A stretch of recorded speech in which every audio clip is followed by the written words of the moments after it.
Arizona Diamondbacks on a chilly night at 20th and Blake.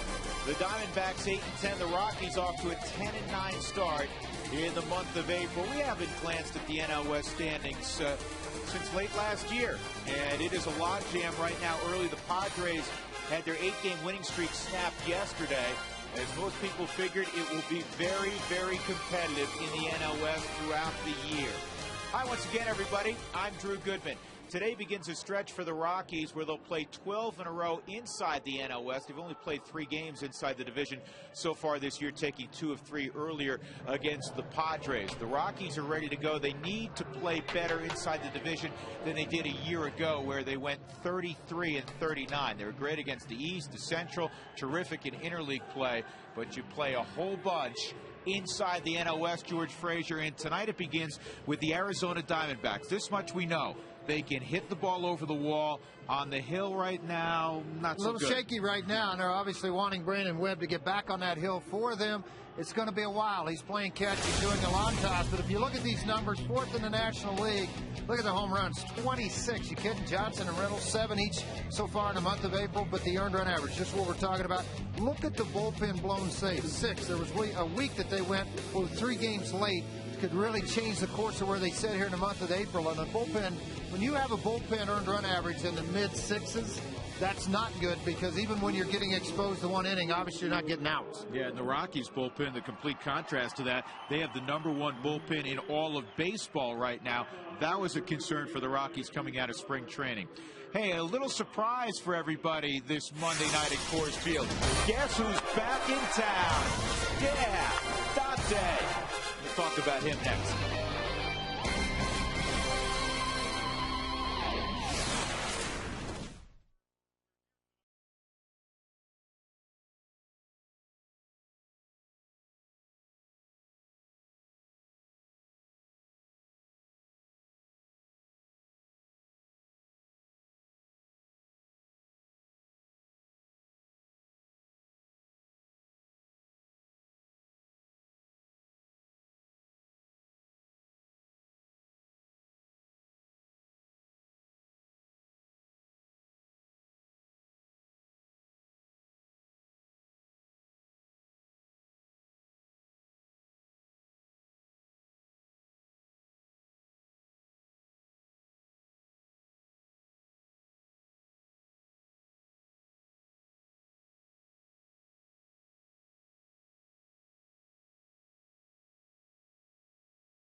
Raga, Castilla, and Bichette. The Blake Street Bombers, larger-than-life figures of a fledgling franchise, thrilling fans with their hitting prowess. As part of this quartet, Dante Bichette would put his indelible mark on Rockies history, serving up iconic moments that would shape a franchise. The first home run in Rockies history, the first cycle in franchise history, and of course his signature moment. Way back, and there's the storybook ending for the Rockies. The Rockies and won it on the home run by Bichette at last. Well, so many great moments through 18 years. Nobody will ever forget Dante Bichette opening Coors Field in April of 1995 with that 14th inning shot off Mike Remlinger, as the Rockies went on to defeat the Mets that day. And since this great facility opened in 95, the Rockies have done a whole lot more winning than losing. And tonight is Dante's night. For more on Mr. Bichette, we check in with Ms. Rizzo. Alana? Perfect timing, Drew Goodman, as Dante Bichette is coming out to the field right now under a wonderful ovation here from the hometown fans. Dante Bichette addressed the media earlier today. Some of the things he remembers about being a Rocky and so many great moments in this man's career. Well, the 82,000 fans that were at Mile High in 1993, and of course that great home run to get the win here at the opening of Coors Field. He's excited to be back. He likes this new team, and he had reminisced about the things of the days of the Blake Street Bombers. He said, Troy Tulowitzki's a great guy, and I still have a very special place in my heart for Todd Helton. I knew him when he was a pup, guys.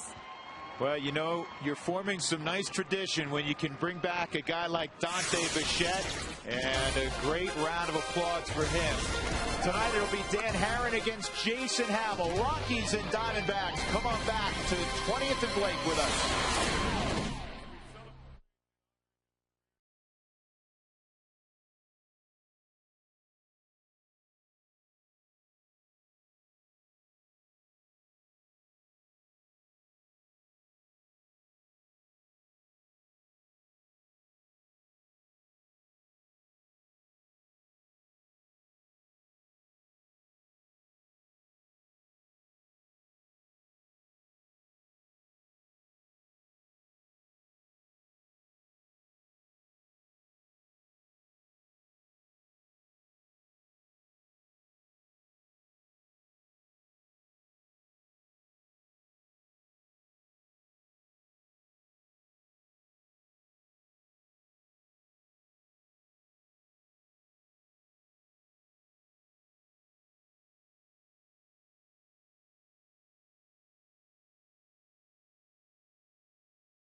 To you by Quest High-Speed Internet. Get blazing fast speeds that won't burn up your wallet.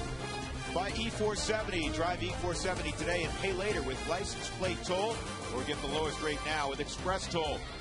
By the Ford F-150. It's not just a pickup truck, it's a Ford F-150. Drive one. And by Grainger, with over 900,000 products for the ones who get it done.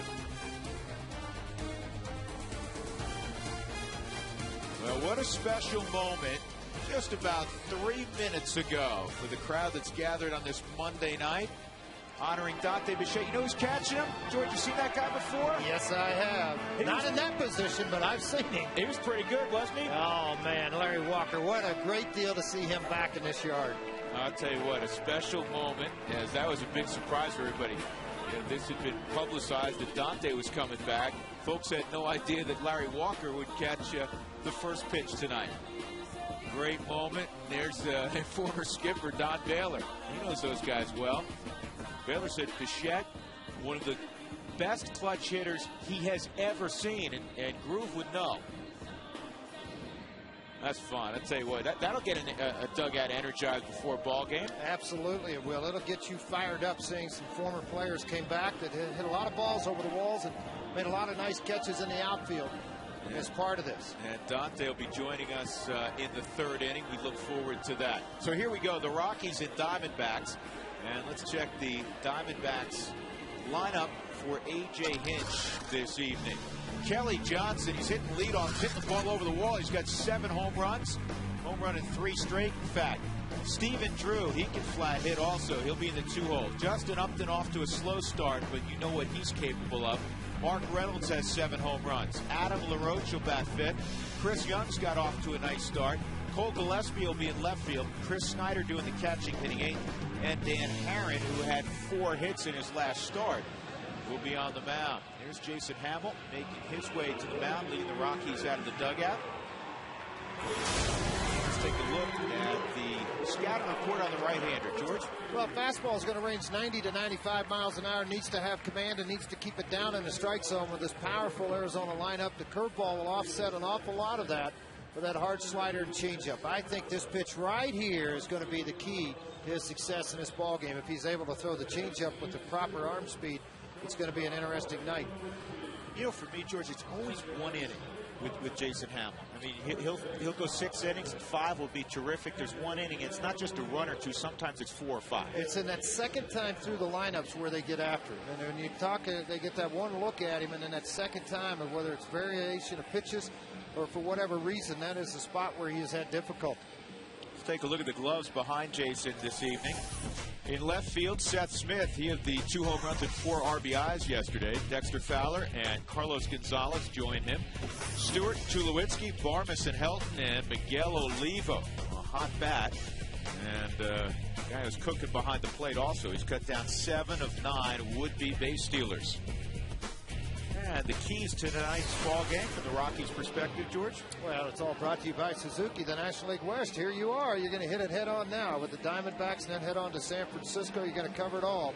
And then you're going to have Jason Hamill on the hill. He needs to have a good performance. So far this year, felt like one mediocre. The rest have not been up to his standards. And everyone on offense, meaning yesterday, Seth Smith, the job he did swinging the bat, coming up with a couple of home runs. He had been struggling the way Dexter Fowler has swung the bat of late. That's including everybody. You expect it from Helton, Tulowitzki, Stewart, Oliva, and his big bat. Not an easy task for the opposition to face that lineup either. First pitch tonight is brought to you by Domino's Pizza. Text keyword pizza followed by a space and your name to 95323 to receive your Domino's special offer and to be entered to win a pizza party for 15. One weekly winner will be chosen. So here we go, the Rockies and Diamondbacks. The calendar says April 26th. A year ago, on April 26th, the Rockies had already faced the Diamondbacks 6 times. Tonight, the first encounter.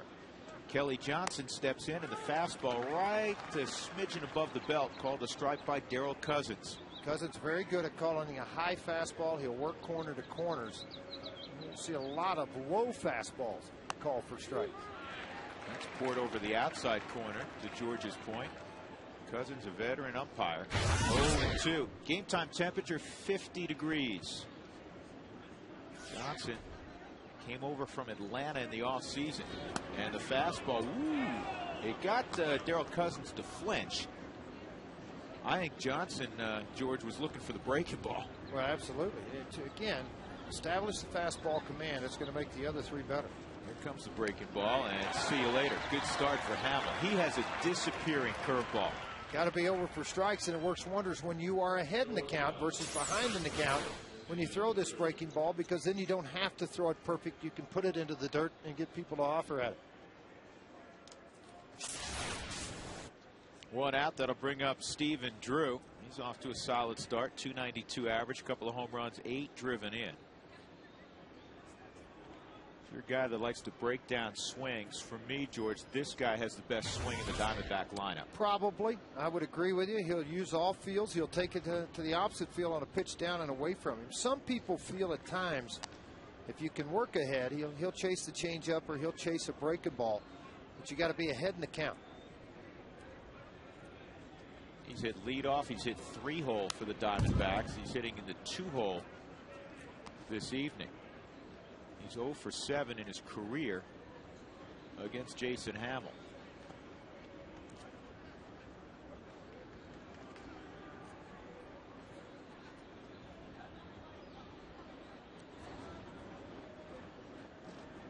And the 1-1 is hit to center field. Cool night, too, though. Don't look for the ball to travel a lot. You're going to have to hit it. 2 gone, and that'll bring up Justin Upton.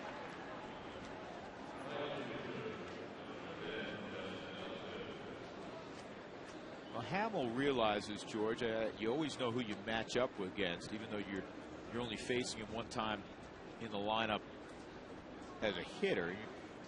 But you know you're facing an ace in Dan Harris, so Hamill, that much more incentive to go out and be good early. Well, you have to be, and allow the offense to maybe get something going against him. And he struggled this year. He hasn't been as dominant as he has been in the past. Evident of that high earned run average, 519. But he's too good. He'll turn that around. That to me is an aberration. Here's the 1-0 to Upton, and he's tardy with the swing. 1-1, 93-mile-an-hour fastball there. Upton now in his 4th big league season. This is his 3rd full season. He hit 300 last year, 26 home runs, 86 driven in. You've heard his name for a while. But this is a kid that just graduated high school in 2005. He is 22. Won't be 23 until late August. Fouled off out of play. 2 balls, 2 strikes on Upton.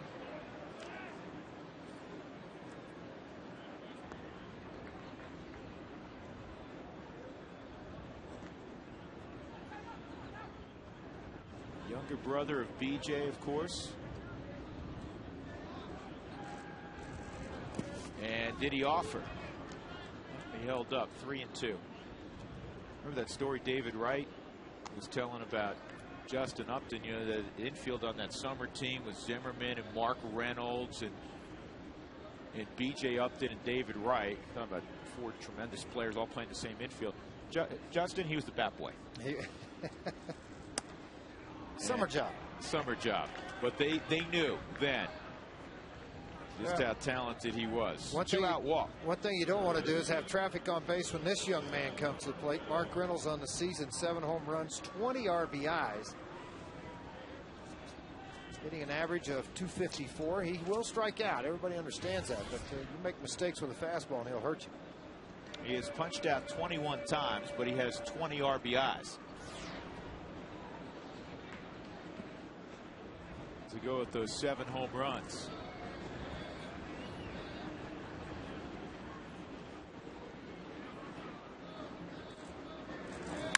And that is a base hit to left under the glove of Ian Stewart.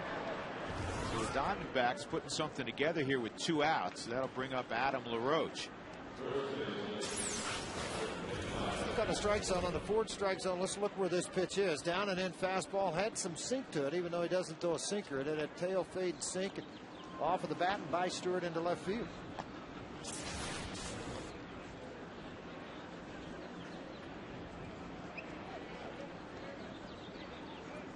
Stephen Drew has a brother playing. JD in Boston, Adam's brother, who he played with for a while in Pittsburgh. Andy's still in Pittsburgh. Adams moved around, been with the Braves a couple of times. Here he is in the desert.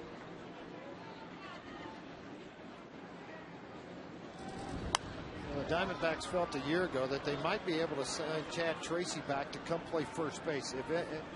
Eventually, he became a free agent. Connor Jackson, who was coming back from Valley Fever and now has a little hamstring tweak, is on the DL, has been in left field for the majority of the time.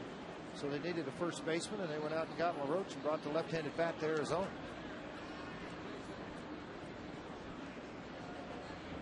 You know, LaRoche is primarily a pull hitter. Rocky's playing him that way in the infield. 2 on, and time was called.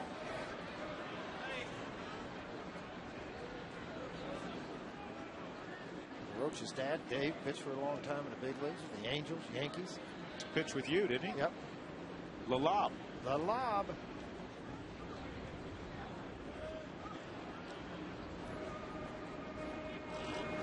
Good pitch. 0-2. A couple of new faces for the Diamondbacks this year. LaRoche, the veteran. Kelly Johnson's been around, and he had a subpar year last year in Atlanta, George, but his first couple of years when he came up with the Braves, he could hit. More of a gap power guy. I know he has 7 home runs right now.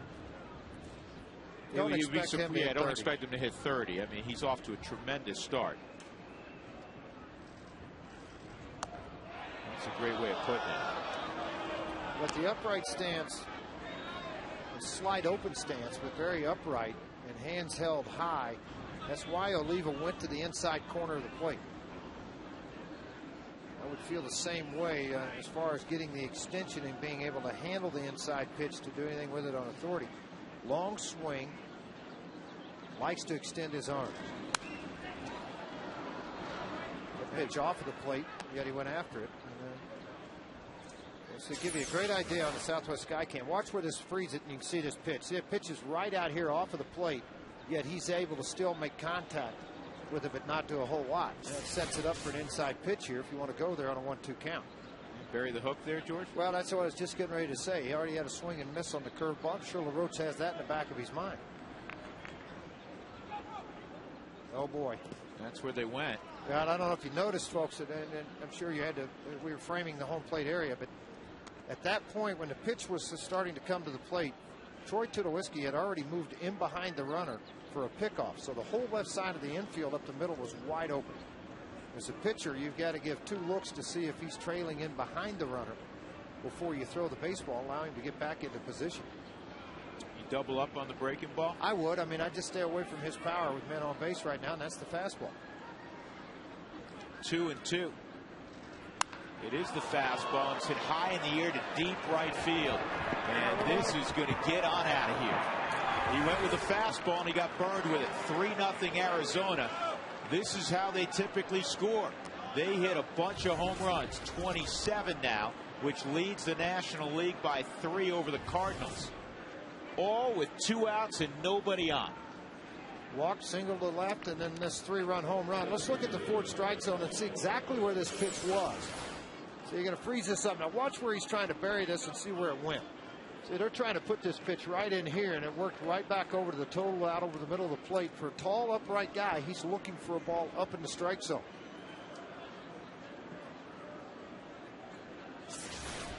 Three 0 Arizona. Here's Chris Young. He can do damage.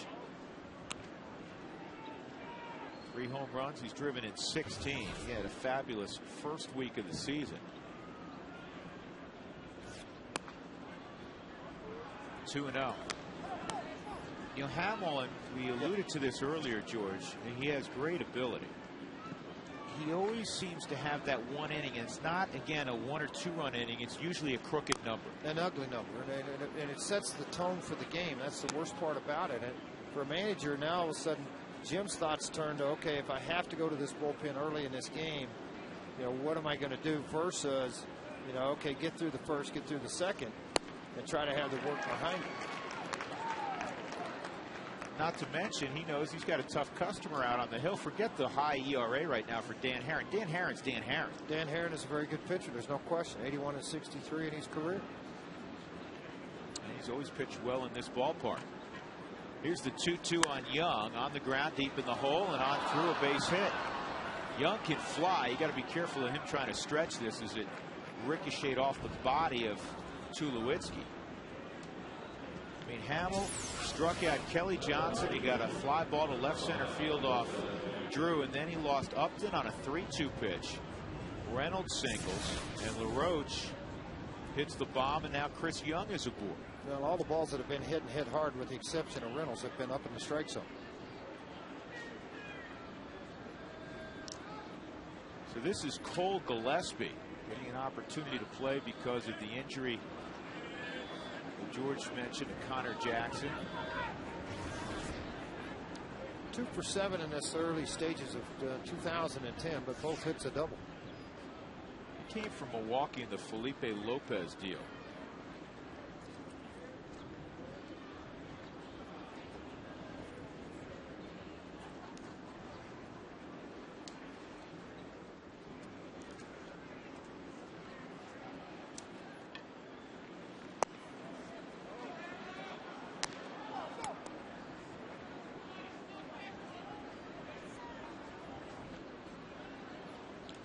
else the Diamondbacks are missing?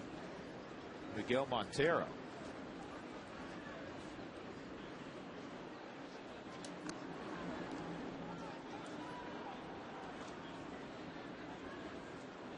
You can see they always seem to put up a few runs when Mr. Herron takes the mound. Lopez, you see what happens with him. Jackson, and look at Dan Herron, almost a little over 6 runs for his starts. There goes Young, got an enormous jump. Here's the throw, and it goes into center field.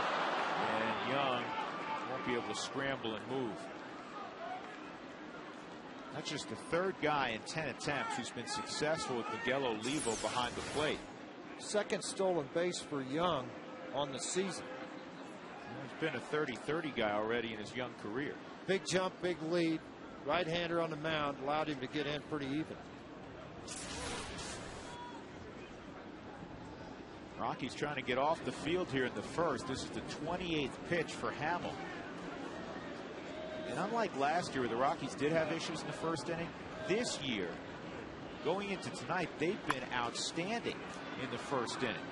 They'd allowed only 5 first-inning runs all year. That was the best in baseball. They've already given up 3.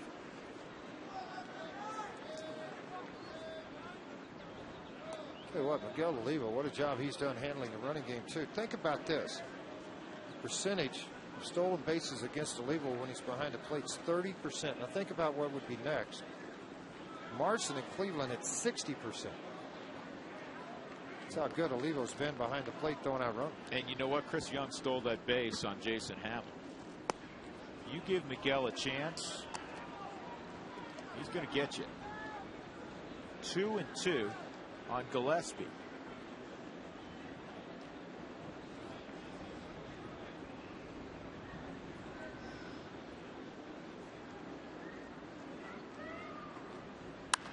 A comebacker, and Hamill knocks that down, and that'll be the final out of the inning.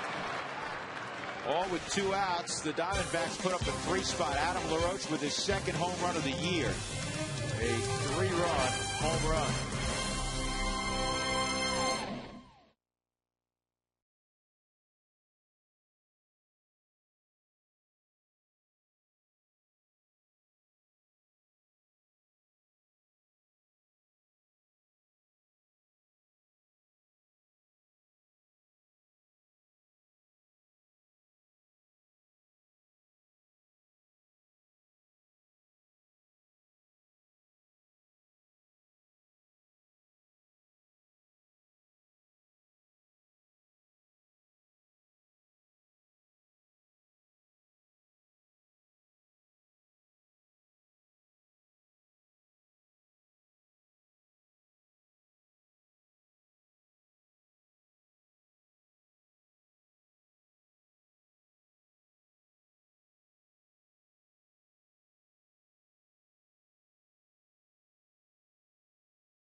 After they got to the dugout, 3-0 Arizona. The Rockies will have to play catch-up against one of the top pitchers in the National League, Dan Herron. Carlos Gonzalez will lead it off, as he customarily does.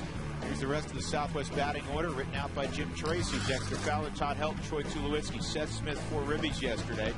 Miguel Olivo, a home run in each of his last 3. Ian Stewart having a great April.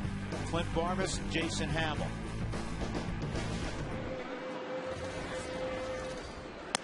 Fastball's high and away. His fastball's diminished a little bit velocity-wise. You would imagine a little bit of that with all the number of innings thrown in his career. Over 1,252 total career innings. Fastball's back down to 89, 91 type fastball. Up at 90. At times would rise to 93, 94 when he was a little bit younger, but he still has a good split finger command of it, good curveball command.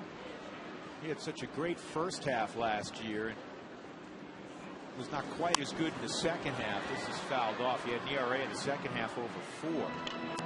Finished the year at 14-10 with a still very, very fine 3.14 ERA. The book, George, on him has always been try to get him early in the count, stay out of the split finger count. You've got to stay out of it. If you get caught in an 0-2-1-2 count, he's liable to give you 3 in a row. And that sets the appearance of a fastball. And he utilizes it down into the zone. He gets a lot of ground ball out. So let's look at the scouting report on this young right-hander. 88-94, bumped a little bit forward, curveball, slider and change, and split. And that's going to be his out pitch. Drew and I talked about it. 83, 85 mile an hour split finger. Got to have really tremendous arm strength to throw a split finger with velocity and throw it consistently in a game. This ball stayed on and hit the deep center field. Got a chance. See you later. Oh, was that ball star? Second home run of the year for Carlos Gonzalez. What a job, George, of keeping his hands and weight back. Fun to watch this young kid swing the bat after he struggled a little bit in the last series against the Florida Marlins. He comes here out big. All those pitches up into the strike zone. He finally gets one down in the zone at 79. This was that split finger. And when he did, he really stayed down on the baseball, but he didn't allow it to get too deep into the back pocket of that strike zone. And a line drive in dead center. Well, you can hit it out. Guess what? So can the Rockies. Here's Dexter Fowler. He shortened up. Took a look at a fastball down low. That fastball is at 92. That's good velocity for Herron. His first 3 or 4 pitches ranging between 89 and 92. And there's a breaking ball that misses. 2-0. One more look at the swing. Watch the eyes. Watch it follow the track the baseball. See the tumbling action on the ball. It tells you what pitch it was that split finger. And he was able to stay right on the pitch. That ball was smoked. This ball hard on the ground, and Kelly Johnson 1 out. Let's take a look at Arizona defensively. Cole Gillespie in left. Chris Young covers a lot of ground at center. Justin Upton, as most right fielders have, a great arm. Reynolds at third, Drew at short, who's a very good shortstop. Kelly Johnson at second. LaRoche can pick the ball out of the ground very well at first base. Chris Snyder, a big receiver. Well, they really have hurt in that position with Montero out. Montero had won the position in spring training, was going to be the everyday starter. So a young man named Hester has come up as a backup, went to Stanford, was a middle round draft pick for the Arizona Diamondbacks. He's big too. He's 6'4", 6'5". Todd drives this ball left center field, but Young got a great job. That's I think 3 of the last 4 at bats. Todd has hit the ball on the screws, but he keeps hitting it near somebody. Time for the Breaks Plus. Take a break. Poll of the game. Text your answers as always to 95323. Which walk-off home run is more memorable? Text Rocks 1 if it was Spielborg's grand slam last year in the 14th inning to beat the Giants 6-4. Or Rocks 2 for Dante's home run 15 years ago, which opened the Palace that is Coors Field. For voting, you'll receive a $15 oil change and filter, or you can get $50 off maintenance service over $100. Good deal from our friends at Breaks Plus. Tulowitzki with 2 outs. I got to ask you a question though. Texting wasn't around when Bichette hit his walk-off home run. I think this day and age would text it in, get their votes in. Well, it's versus the Spilly age when things happen. I don't know how I would vote on that one, because they're both great. They're both great, and naturally, the Spielborg's one is very recent in our memory banks. But that day in '95, in the 14th inning, when Bichette went deep against Remlinger, that was something else. Ground ball up the middle with top spin and eyes. Tulowitzki stays hot, and the ball's bobbled to second. Heads up base run. Great job by Troy Tulowitzki. Now you get a hit and you steal a run. That's Rockies baseball right there. Well, you're going to have to take advantage of it any way you can. Apply the pressure both defensively, and even though it pays off here to allow Tulowitzki to get into scoring position, I can tell you now it'll be in the thoughts of these outfielders when balls are hit. Let's watch as it comes out. See that ball snaking? Because of the way they cut the grass in Major League Baseball parks, if you take your eye off the ball, there's a chance it's going to ricochet off your glove. And it happened to Young in center field, his second error of the season. And now a guy heating up in Seth Smith. 2 bombs yesterday, 4 ribbies. That's in there for a strike. Interesting thing, George, through 15 pitches. Herron has 8 in the strike zone, 7 out of the strike zone. He is one of the premier strike throwers in the game, so it's a little odd to see basically a 50-50 split. Well, to think over those 1,252 innings, he has only walked 276 in his career. Well, yesterday Seth Smith had a big day against Boston. He got a high fastball to get things going for the Rockies. A home run into right center field. Came back, they gave him another one. Same spot, same location, same result.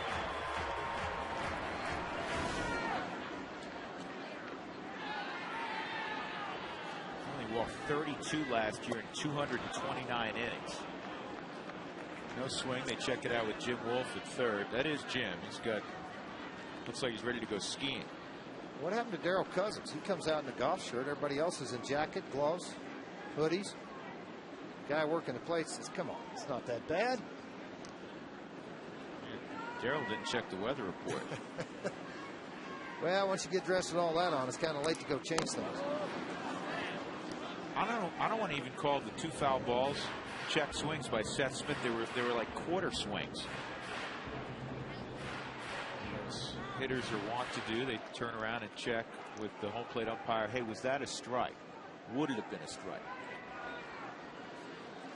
The good news for Smith, I think Darryl Cousins said, yep, that would have been a strike. By the way, that hit by Troy Tulowitzki, that is the first 4-hole hit off of Herron this year. 1 for 12 now. Sounds familiar? Baldo Jimenez. He doesn't let the 4-hole do much. Exactly. Rockies with runners in scoring position, 293. At home, out on the road, 213.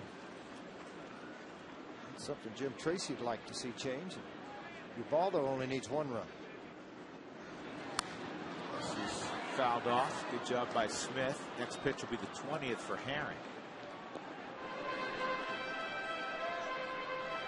Former Cardinal, former Oakland A, Dan Herron. Fans feed your baseball fever at Taco Bell. I hope you filled up the last couple of days. If Colorado scores 7 or more runs during any game, go to participating Colorado Taco Bell locations the next day. Get 4 tacos for $1 between 4 and 6. Again, with the purchase of a medium drink. Chris Young playing a very deep center field. Swung on and missed, so Herron able to strike out Smith, but the Rockies get a run back on the Carlos Gonzalez bomb, and I mean it was a bomb. Straight away center field. 3-1 ball game as we go to the 2nd.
We go to the second inning, 3-1 Arizona. 3-run home run by LaRoche in the first inning.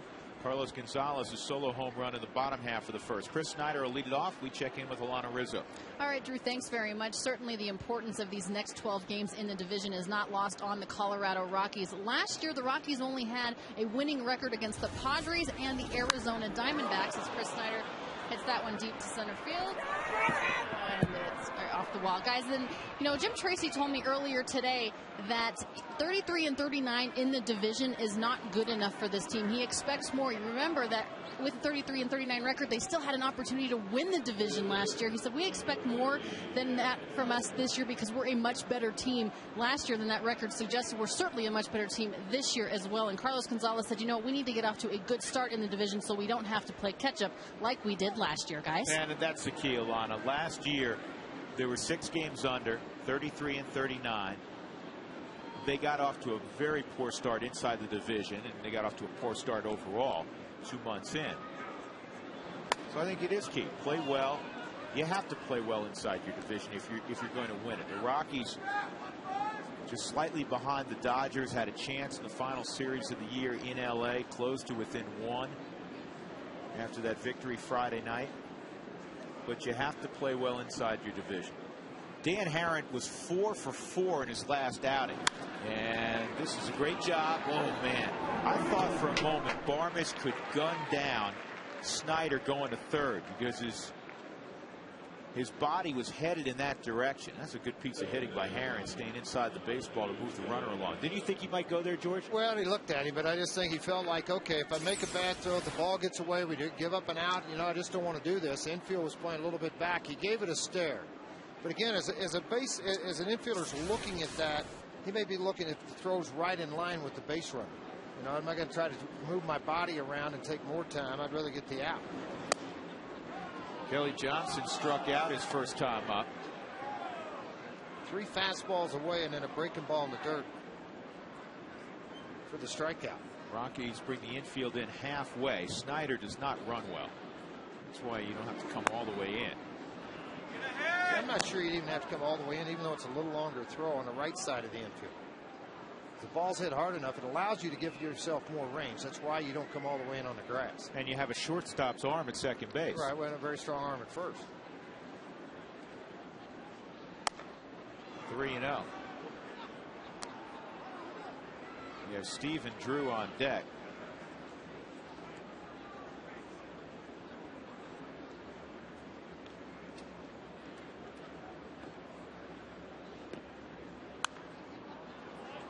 When you're hot, you get a 3-0 green light. Well, where you're in the game, leadoff hitter. Where you're in the game too. I mean, you're already up 3-1 in the ball game. Runner on third. You have 7 home runs, 12 RBIs. Well, this will get the job done. Dexter Fowler lays out. Great catch. It'll be a sac fly as Snyder comes home. And just a little teaching point for your youngsters who may be looking in. Snyder played that perfectly. Instead of going, oh, that's in the gap and wandering home, he tagged up in case the great catch is made. He's going to score, and if it is in the gap, he's going to walk home. So tag up. Yeah, you just go back to the bag and wait to let the play take care of itself. On the Hyundai cam, you can see Dexter lay out and make the catch here. Either way, you're going to score on the baseball. If it gets by him, easy. Tag up, it's easy. How many times you've seen guys go, oh man, that's in the gap, and they trot home, then uh-oh, and they got to run back, and then they don't score. 4-1. 2 outs, nobody on.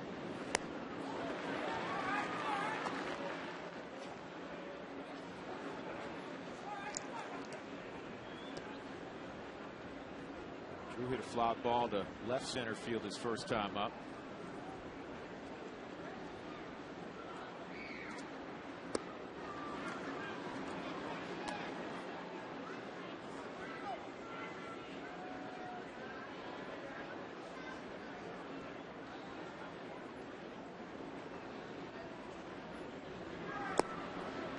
Repair that chip in your windshield. Do it this way. Call Safelite Elite Auto Glass at 303-287-5000 or go to safelight.com.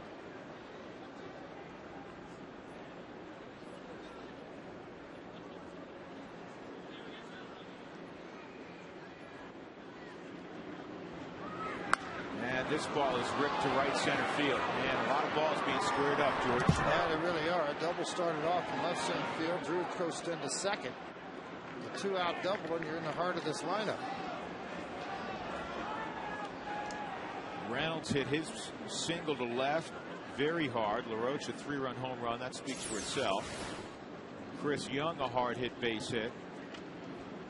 Snyder the double to begin the inning. The double now, and the ball that Kelly Johnson hit was zapped pretty good.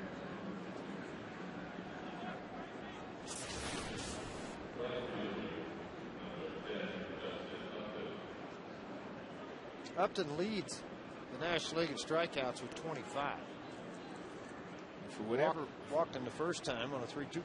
And for whatever reason, George, the Rockies have had his number here at Coors Field. Knock on wood, it continues. He's just a .203 lifetime hitter at 20th and Blake. And for a guy as gifted offensively as he is, that is surprising.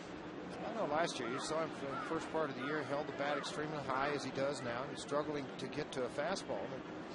All of a sudden you turn around and watch the rest of it. It's pretty good. That's a base hit up the middle. Drew cuts the bag at third. He'll score easily, and it's 5-1. And unfortunately, this is reminiscent of Jason Hamo's first half at home a year ago, where he really pitched very well away from Coors Field, but didn't get the job done the first 3 months at 20th and Blake. Fastball hard to the plate and allowed, and really if you watched Upton there, watch that front foot step back so he could keep the ball to the center of the bat versus getting jammed if he came forward with it. What Drew's talking about, Coors Field numbers 3 and 3 in his career, .568 earned run average, out on the road 13 and 16 with an earned run average in the high 4s. And last year there was a much bigger disparity. He had an ERA in the low 3s in his first year in a Rockies uniform, and much higher at Coors Field. .568. 313 on the road last year. .573 actually at home. So I mean, more than a 2.5 run difference. That's an enormous disparity. Left-handed bats in his career have hit .305 against him with 25 home runs. Right-handers .285. Mark Reynolds at the plate. It's 223 strikeouts a year ago, a major league record.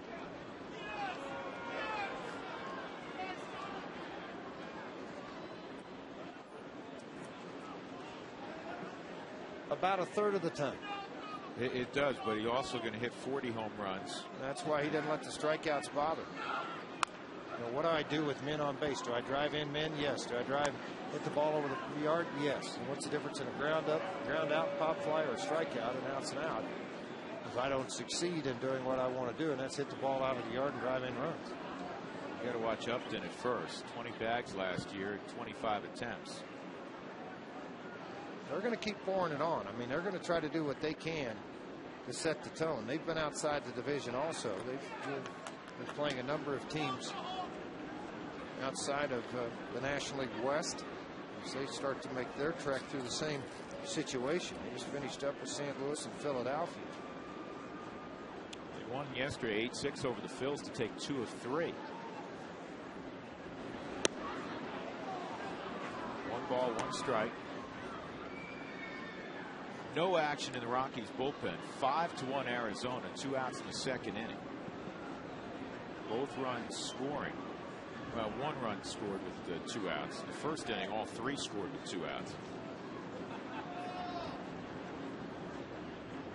So there goes Upton, and Olivo from his knees, unable to throw out. Upton. 4 bags for Justin Upton. Big jump again, man. From the knees is where he felt his best opportunity. Good pick by Barmes, and then after the pick he tries to apply the tag quickly, but it's up on the kneecap where the foot hit the back. And that's where Reynolds has excelled once again. I mean, this is why he has 20 RBIs, 8 for 17 with runners in scoring position. And he induces the pop up. Tulowitzki waiting. 2 more runs for the Diamondbacks in the top of the second inning. They have a 5-1 lead.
Geico quote of the day, Dante Bichette. After all, it's his evening at Coors Field. I'll talk to Dante in a little bit. I think that what I'm most proud of in my career is that I never went on the DL. For the whole time I was in Denver, I played with no ACL in my knee. I got hurt in Milwaukee and tore it, and I just didn't want to lose the year by getting it reconstructed. Great hitter, tough guy. Miguel Olivo's a tough guy, and he is hitting the ball extremely well this year. 23 home runs last year in a Royals uniform. He's got the most home runs of any catcher in the big leagues this year with 5. Won each of the last 3 games. And as you transfer leagues at times, you can take advantage of a league that tries to get you out with fastballs versus the breaking ball, and he's been able to do that. He's gotten some fastballs in counts and made him pay for it. 0-2. He didn't get a fastball there. It's 1-2. He got a slider. You would think here comes the split.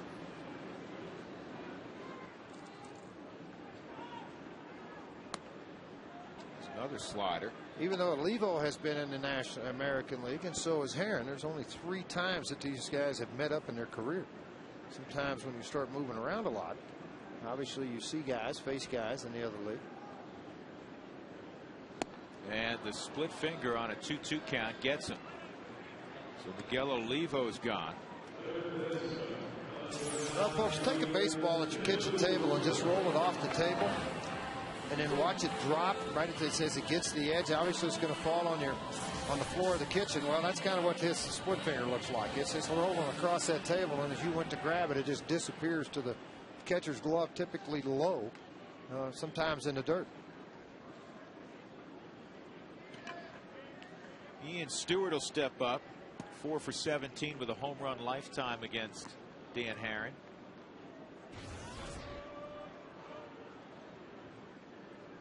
Rockies won 8-4 yesterday.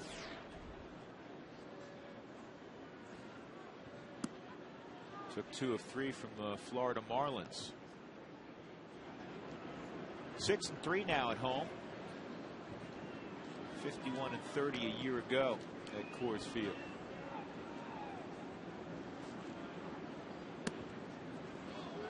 Tried to hit the back door on that break-in pitch. Missed. 2 balls and a strike on Stewart. He's off to a fine start. Average over 300. Got home runs. Got RBIs. And this ball is driven well to left field, and it dropped for a base hit. Left center field, I should say. Well, Young had a ways to go because he had shadowed really over in the right center. Thinking that's where they go with the off-speed pitch, threw the fastball away at 91, and he just went with the pitch. And George, he's a terrific center fielder. Is Young. A little different philosophy. We were talking about Cody Ross and Cameron Maben working with Davey Collins on playing a shallow center field. Young plays really deep. Well, because he's more comfortable chasing back on the ball, or side to side, I should say, on a gap than he is in coming in on the ball than he is going back. So if you're more comfortable charging the baseball and you feel you have a better advantage of taking angles to the ball, then you're going to play deeper.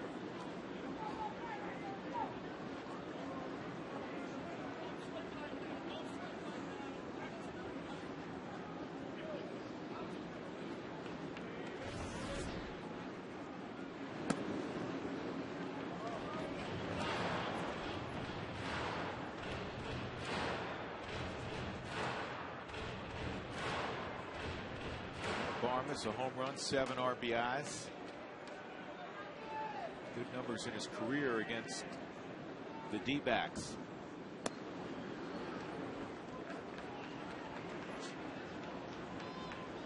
Yeah, again, Herron for me, George, and he's got a 5-1 lead, and he may well pitch a gem tonight, but he's not nearly as sharp as we've seen him in years past, where it's strike after strike. It's always 1-2, 0-2. It's not, and necessarily he's not walking people, he's just behind the counts. He still has the ability to get outs, because what helps him is he's not scared to throw the cut fastball, the slow curveball, or the split finger when behind in counts. That's why. And he has command of those other 3 pitches.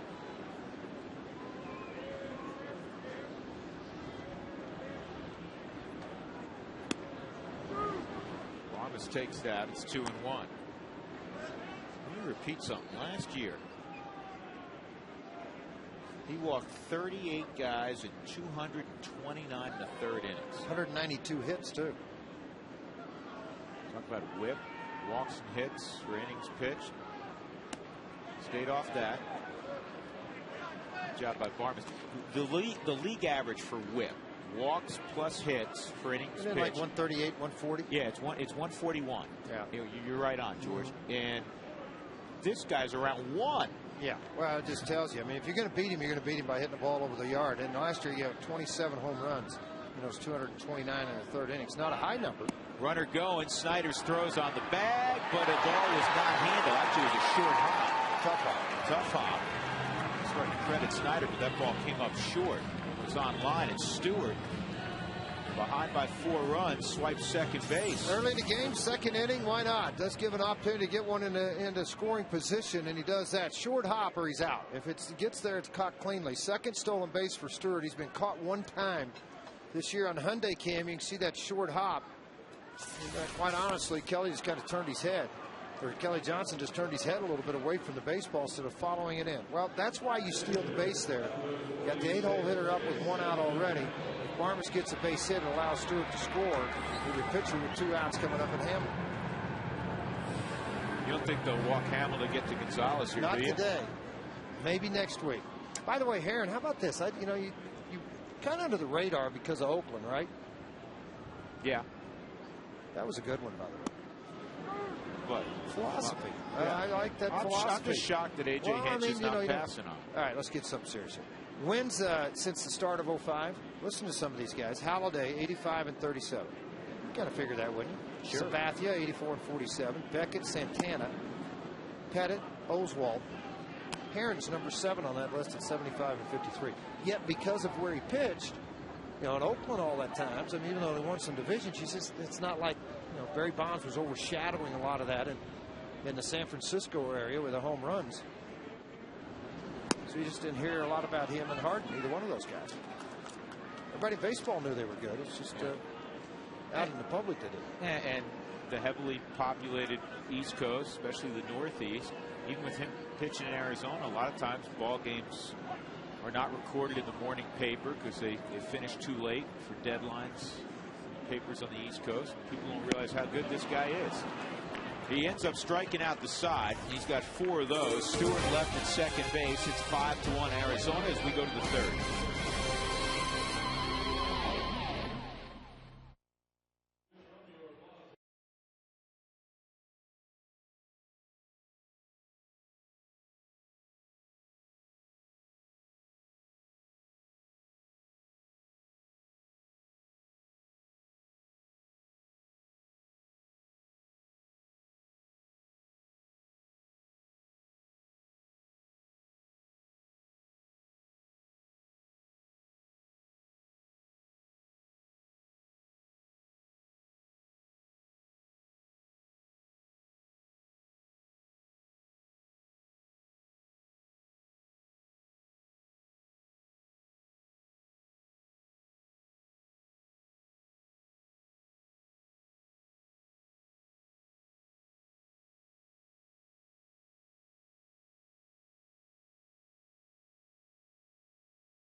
SN is brought to you by AT&T. Find out what's possible with the nation's fastest 3G network, AT&T.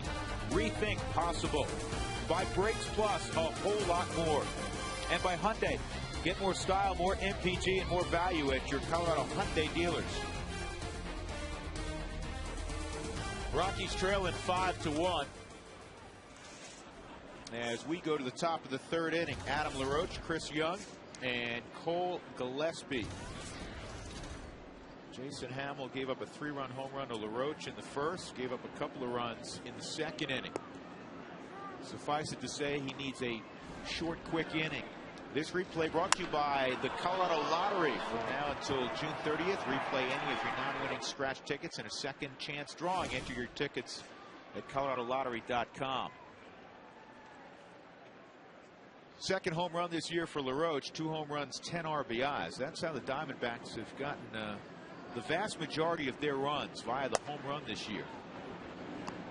And it's not surprising, George, when you have a Mark Reynolds in your lineup, when you have a Justin Upton. LaRoche can go deep. Young is a feast or famine guy. Well, a surprise for Kelly Johnson, 7 home runs. That is a surprise. His career high is 16. We have a special guest. It's his night. He told you he was going to make his way up here. He's been pumping hands and kissing babies. Dante Bichette's in town. How are you, man? I'm doing great. Yeah. And thrilled to be here. I would think. And who was that guy again? Because he looked a lot skinnier than the last time I saw him. Who caught your first pitch? Larry Walker. He said he's January 1st. He was 270-some pounds, and he's lost about 40. Man, he looks good, doesn't he? He does look good. And he can still pick it. Well, you made him pick it. I liked it. What'd you That's pretty good. You threw the Heron splitter at him? How much did Helton give you on this anyway? Here's a nice little replay. See, I didn't even. That's perfect. I know you've been throwing batting practice too. I know your arm's in shape. Yeah, I'm used to throwing to my 12-year-old, which is about 10 feet shorter. So I was a strike at that age. That was the gravity sinker. Yeah, I got my first text from him. He put ha-ha on it, my 12-year-old. Is that right? Well, I know you have a 17 or 18-year-old at home also. I've got a 17-year-old, junior in high school, and then a little 12-year-old. So. Okay, now we're going to get to the 12-year-old, but I have seen on YouTube. It's a ground ball to Todd. The 17-year-old has daddy's pop. Yes. I mean, he has stupid pop. Yeah. He's a strong kid. How much does he weigh? He's about 215 pounds, and I don't get in the batter's box with him anymore. I know you have the L screen up when you throw to him. I've got some black and blue marks from that one. Well, I know that Brian Harper, who's a well-thought-of catcher that skipped his senior year and went to junior college. Yeah, Bryce Harper. Bryce Harper catching in Arizona. Or in Las Vegas. But I saw these scouts. I was telling Dante, I saw these scouts out in Oklahoma this winter at a showcase, and they said, oh, you see Dante's kid at Minnesota. Was it Minnesota last year, I guess, or at Cincinnati? He and Harper went side by side to the upper decks. In Tropicana. Yeah. Yeah. Harper kid is impressive. You're going to like him. And you're going to go down for the draft this year and represent the Rockies. That's going to be fun. Yeah, I'm going to call a few picks out and see how that goes. And some of them you coached, I hear. You know, there's a couple of kids. I know the Rockies are looking at them. I don't know if they'll draft them, but somebody will. They're good players and from our hometown in Orlando, and hopefully I'll call one of their names. All right, so your youngest, your 12-year-old, same kind of swing? Yeah, just kind of born ability to hit the baseball. They both can hit it, and they both love it. The little one right now, I guarantee you, he's got 4 games he's watching and picking apart swings, and he's a little more into the game. And the big one, he just loves to hit. Well, the bat went 80 feet. The ball went 18 feet. It's a big league jam job there. 2 outs. As Young is retired. Saw it off, having a little kitchen-matic work. You can look on the Hyundai Cam, you'll pick it up right out of the hand. Try to run something in on the hands, not allowing the extension. Chris Young with a very long swing. The last thing we'll do is let him get extended. Look how far that jammed. Why'd he even swing it? Too late by then. Too late. Give it up. That's why they bring more bats on the road with him, right? 2 outs, Cole Gillespie coming up, 5-1 Arizona. Dante, I want to ask you. Greatest moment as a Rocky, and you had some huge ones, obviously. We're celebrating the 14th inning home run off Mike Remlinger tonight. Was that number 1 in your mind when you flash back? You know, I think it had to be. A lot of circumstances surrounding that. Just you know, it was first game here in Coors Field. That was a huge one. Coming out of off a rough time in '94 was a tough time for baseball.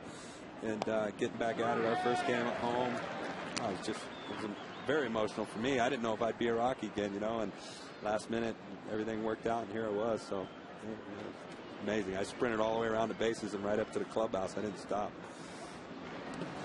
0-2's in the dirt. 1-2. Is that home run? Remlinger set. 2-1 pitch. Change up. I think it might have been a fastball. Amazing how they remember those, don't they? Well, you know what? I've always felt like great hitters and golfers the same way. You ask a golfer after a round of 69, he'll say, well, you know, I hit a 3-iron on 4 to about 15 feet, and, left to right break. They remember everything. Hitters like yourself, they remember the pitch. Dante's going to stick around. That was a good inning, obviously, for Mr. Hamill. He needed that, a 1-2-3 job.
Let's take a look at the Coors Light Cold Hard Blast. Carlos Gonzalez in the first inning got a slider and he hammered it to dead center field, his second of the year. Dante Bichette joins us as Carlos Gonzalez steps in. A second look at Dan Herron. 5-1 ball game. Arizona up top. And pitch runs away. Do you get a chance to look in at the Rockies? I do. I'm in Orlando, Florida, so not a whole lot, but I keep up with them.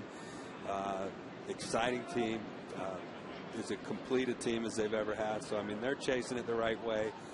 Love watching the Tulowitzki kids. It's great to see some of these young kids. They're such a good guys.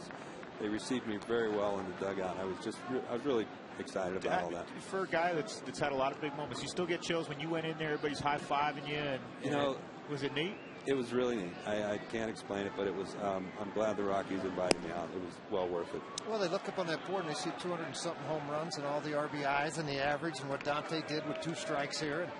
And Drew and I were talking about that earlier, and I said, a lot of guys I played against, George Brett, great 2-strike hitter, Wade Boggs. And then when I had the opportunity to watch you play here, Dante, I said, just go ahead and get it 0-2 and get it over with. I should have just started with 2 strikes. Let me interject one thing. Right now, Carlos Gonzalez is jogging to the first for the first time this year. That is walk number 1 for Cargo in game number 20. But that's okay when you swing the bat, I guess, the way he does.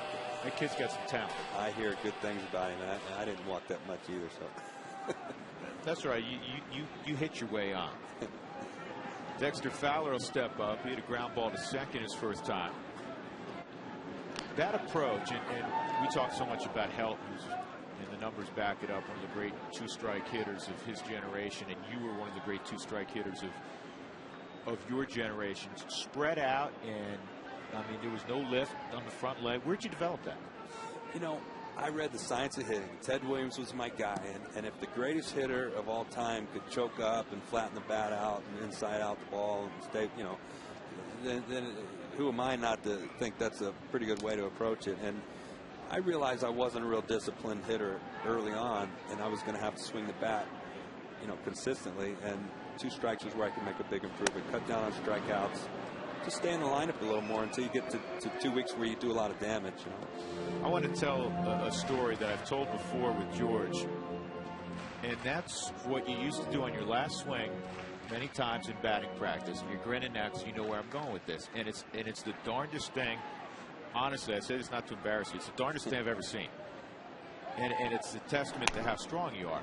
With one hand, just with your top hand, used to swing at the baseball, and I've seen you on a number of occasions hit the ball out of the ballpark one-handed. Yeah, and I still get requests to do that almost everywhere. I just went to a Legends game, and they were all like, hit one-handed, hit one-handed. This ball's hit pretty well, but it's going to die in Chris Young's glove. One out. Well, you've seen these an awful lot, Dante, with the Rockies, but you're still kind of fun to look at them. 201 career home runs, the hits, the RBIs, and an average of 316. That was impressive just in a Rocky uniform. Guys don't have careers like this. They play 15, 20 years with one tag. I appreciate it. It was a grind, man. I tell you, I felt like I was holding my breath and just swimming as long as I could underwater, man, and come up and see what happens, you know, when the career was over. But it was a lot of fun, especially right here. Who do you keep in contact with? I know you're running around taking care of your kids and coaching and doing chores at home naturally, but do you keep in contact with any guys you played with time to time? Well, as far as Rocky players, Joe Girardi, I've kept in pretty close contact, and we know how well he's done. And you know, every now and then, Jerry DiPoto, Walt Weiss. You know, I just had dinner with Larry, which was great. My wife keeps in touch with all the wives. The Facebook thing is working pretty good for her, so she keeps me up on most of the guys, but I try to get around and see them a little bit. Well, it's hard. When you retire, it's funny. When you retire, if you're not doing what I'm doing, broadcasting, you don't see a lot of the other guys because you're raising your families. Your wife's raised them to a point, and then she just kind of gives you that tap, says, I'm going shopping. They're all yours. You know, all these road trips I wasn't on and everything else, they're all yours now. And really, you're out of ballparks if you have boys. If not, you're at cheerleading practice and soccer games and doing the things that dads do. Yeah, I hear, like, you know, Vinny tell me he's a special assistant right to something. I don't know what the heck his job is, but I was telling him, yeah, that's my job. I'm special assistant to my wife now. And that's what I do too. So yeah, and you say yes, honey, a lot, right? Yes, dear.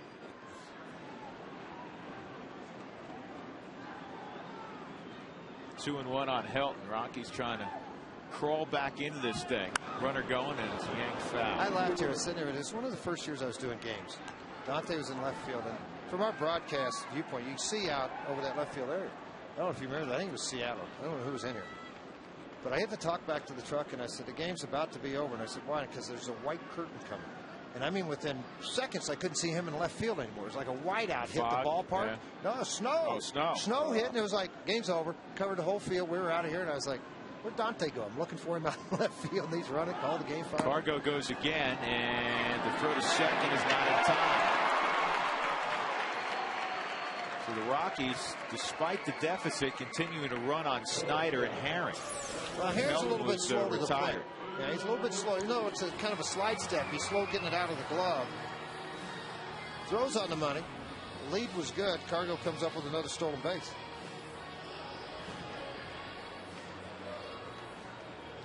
So you just thought we set up here to talk. You got to write all these things down. You got to keep track of everything. I think it's cool, man. Very cool. Game looks easier up here, doesn't it?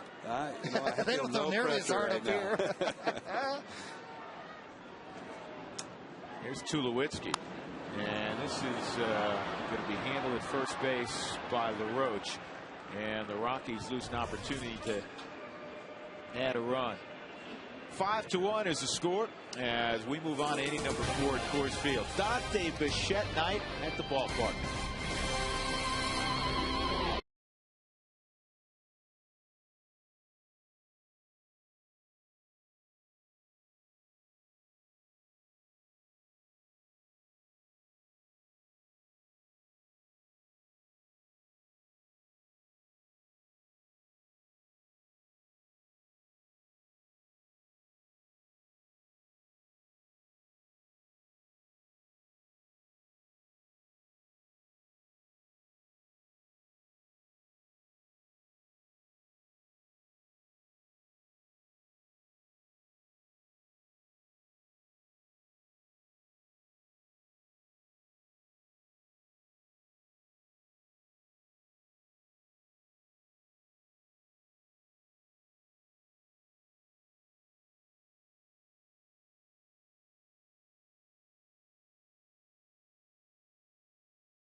Marketing Solutions business results.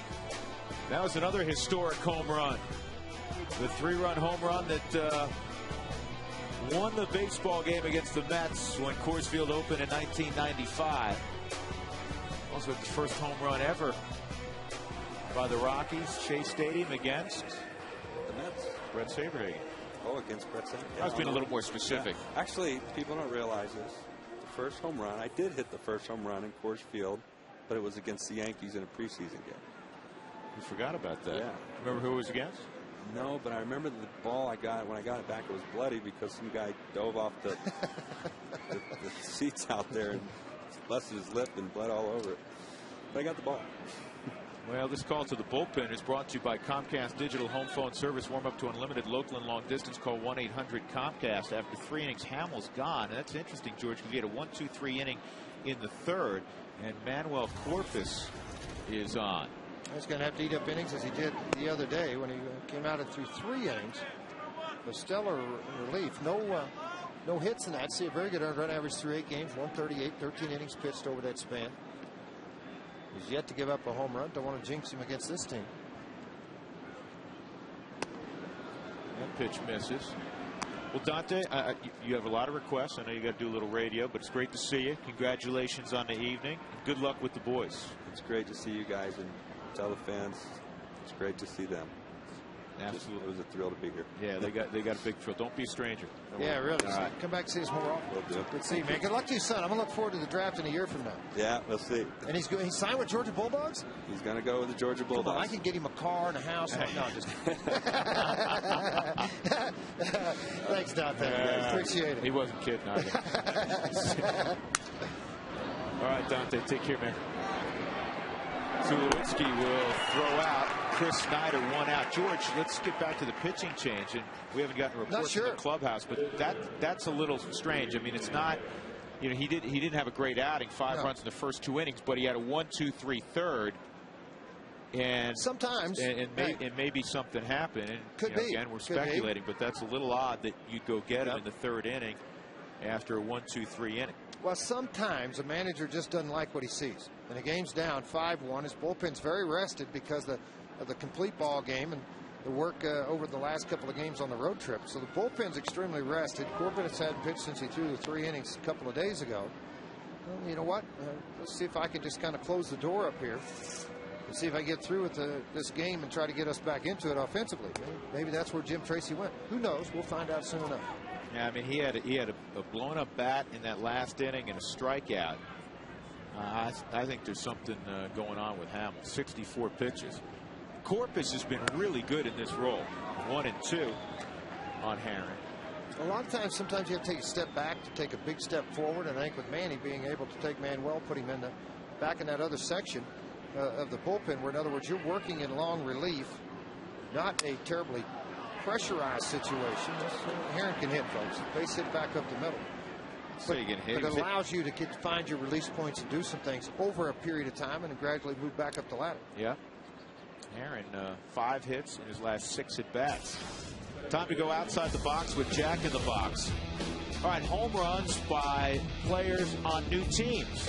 Kelly Johnson has 7 coming over from Atlanta. Andrew Jones has resurrected his career with the White Sox. Miguel Olivo with the Rockies on that list. Outside the box brought to you by Jack in the Box. Johnson, strikeout, and I don't want to call it a sac fly, a sac line drive to right center field. And it would have been a double if not for a terrific catch by Dexter Fowler laying out. This has popped up on the infield. Well, looking at Manny's delivery now, I'm seeing a quicker arm coming through. I mean, it's almost as if, you know, I'm just going to throw this thing as hard as I can throw it. He's not trying to feel for anything. He's attacking the strike zone. That'll bring up Stephen Drew. You know, with Hamill leaving the ball game after 3 innings, George, it takes us to Jorge De La Rosa's situation. And he was scheduled to have an MRI today on his finger. Remember, we were speculating that it was after 5 innings that he developed a blister, but it was actually a bruise to the top of that finger, and they want to see just how severe it is. And, you know, if it is, you know, more severe, there's a possibility he misses his next start. Rockies did change some things around in their rotation. They have a day off Thursday, first in 16 days for them. This will pop up to Tulowitzki. Greg Smith's going to go Wednesday. Aaron Cook, who threw a complete game in his last outing, will get the extra day off. They'll move Cook to the weekend in San Francisco. 5-1 Arizona. Smith to lead off for the Rockies.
Time for a game recap brought to you by Land Rover.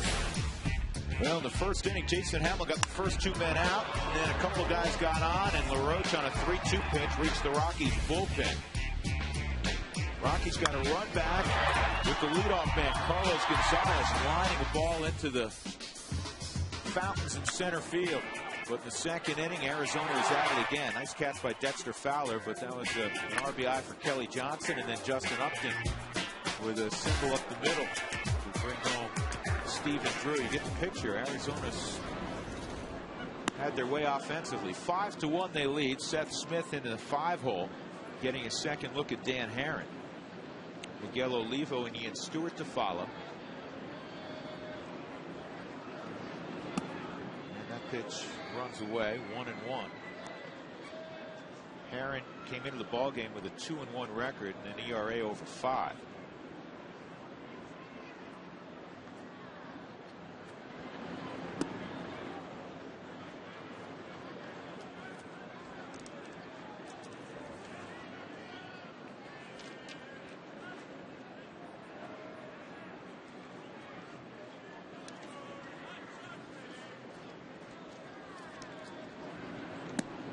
That's strike 3 on Smith. Today's Fast Cash Sideline Report is brought to you by Fast Cash Gold Centers, where you'll always get 40% more for your gold. Here's Alana.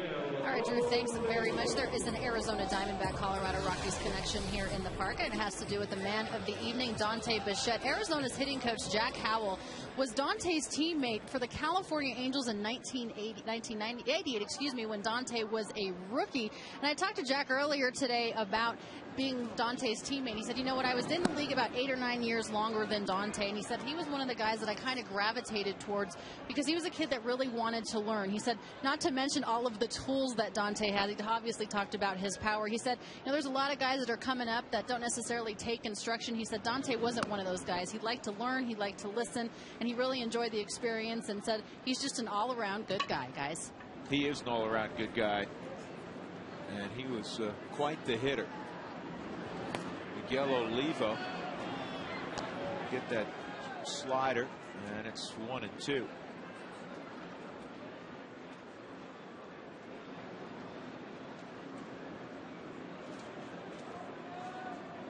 6 strikeouts in the ball game for Herron.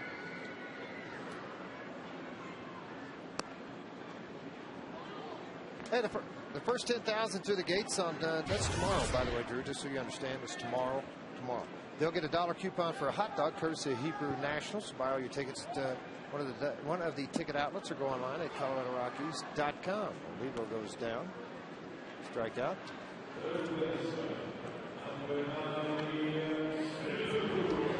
7 punch outs. Remember we talked about the Rockies in the first inning got after Herron a little bit. Stewart had a base hit in the second inning, stolen base, and you're thinking, well, yeah, maybe you can get in against Herron. Now he's on a roll.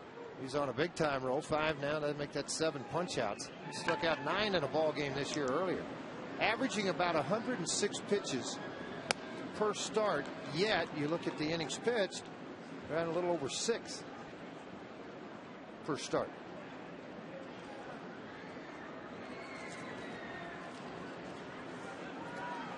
Here's the 1-0 to Stewart. And that ball is sliced to left. We're coming on hard is Cole Gillespie, and it's a 1-2-3 inning. 7 punch outs through 4 innings for Dan Herron.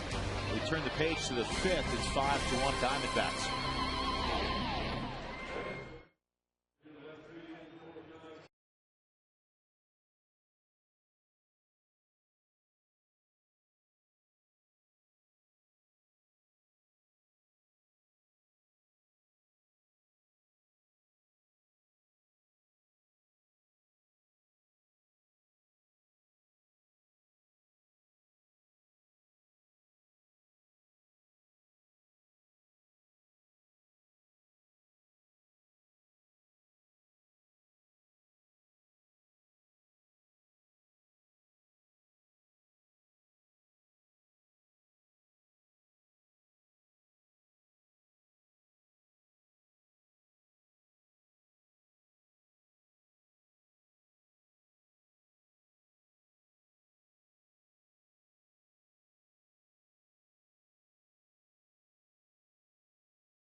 Brought to you by the Colorado Lottery. Don't forget to play. By the Courtyard by Marriott on the 16th Street Mall. Call 303-571-1114 and ask about our hometown sports package. And by Steel and your local Steel dealers. For a location near you, visit steeldealers.com. Justin Upton at the plate, a walk and a single, an RBI hit. Manuel Corpus is on the hill, second inning of work. There's nothing like a steal. Of course, you wouldn't know that. But, well, you got a chainsaw, don't you? Yeah. Weed eater. Yeah. Snowblower. Yes. Riding lawnmower. Yes. Check, check. Do you have a Wonder Boy leaf vacuum? You know, we do have a leaf vacuum, but I use the rake. Oh, please. I do. I try to get the guys out. And then I use the tractor, and you kind of mulch it up. And... Oh, you take the easy way out. Well, once you load them up in a tarp and then throw them in the Hanslick truck. Actually, what I try to do is Hanslick and I share the tractor. It's his tractor.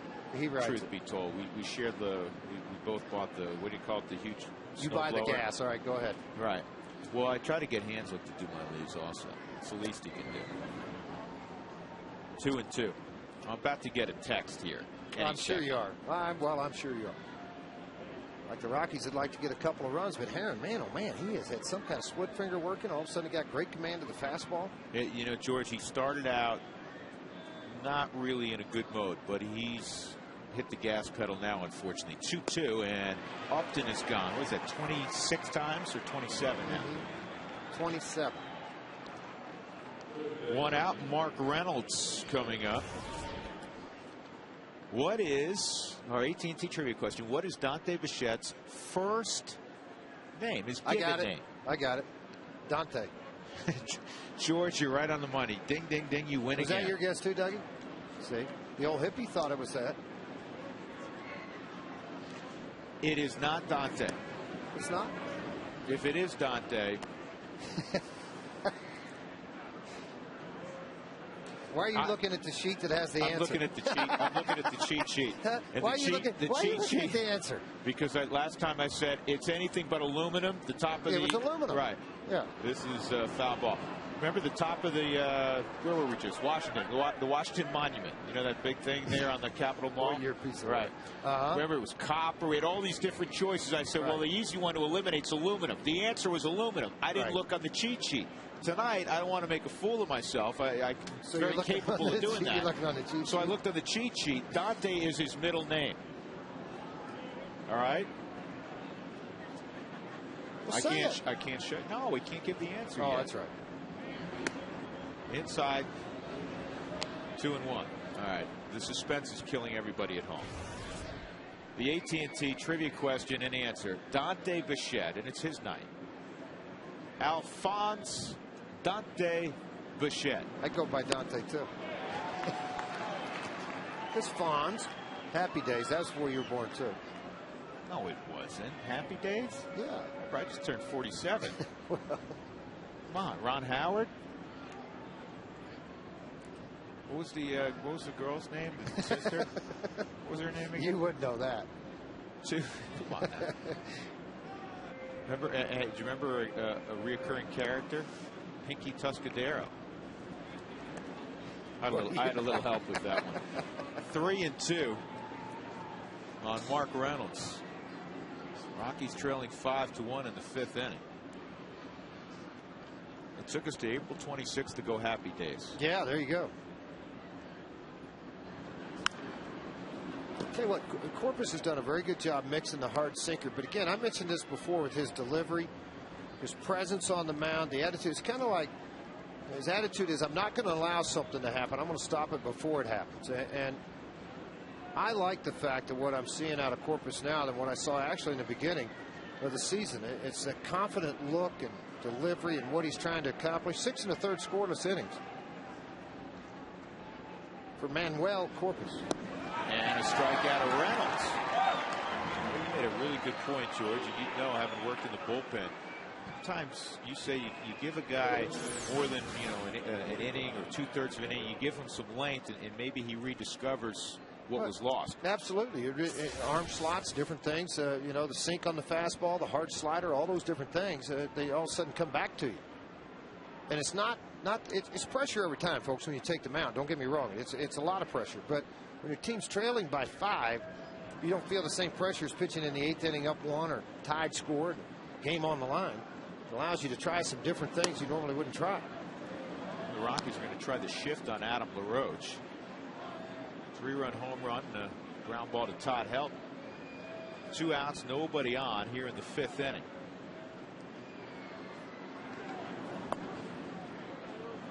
Let's take a look at the Amica hit zone on Adam LaRoche. See, it surprised me up here. Way up on top, 500 over. That's a difficult pitch for a left-hander to get on top of and do anything with. See right here in that hot zone. That's why you see that big pull to the left side of the infield.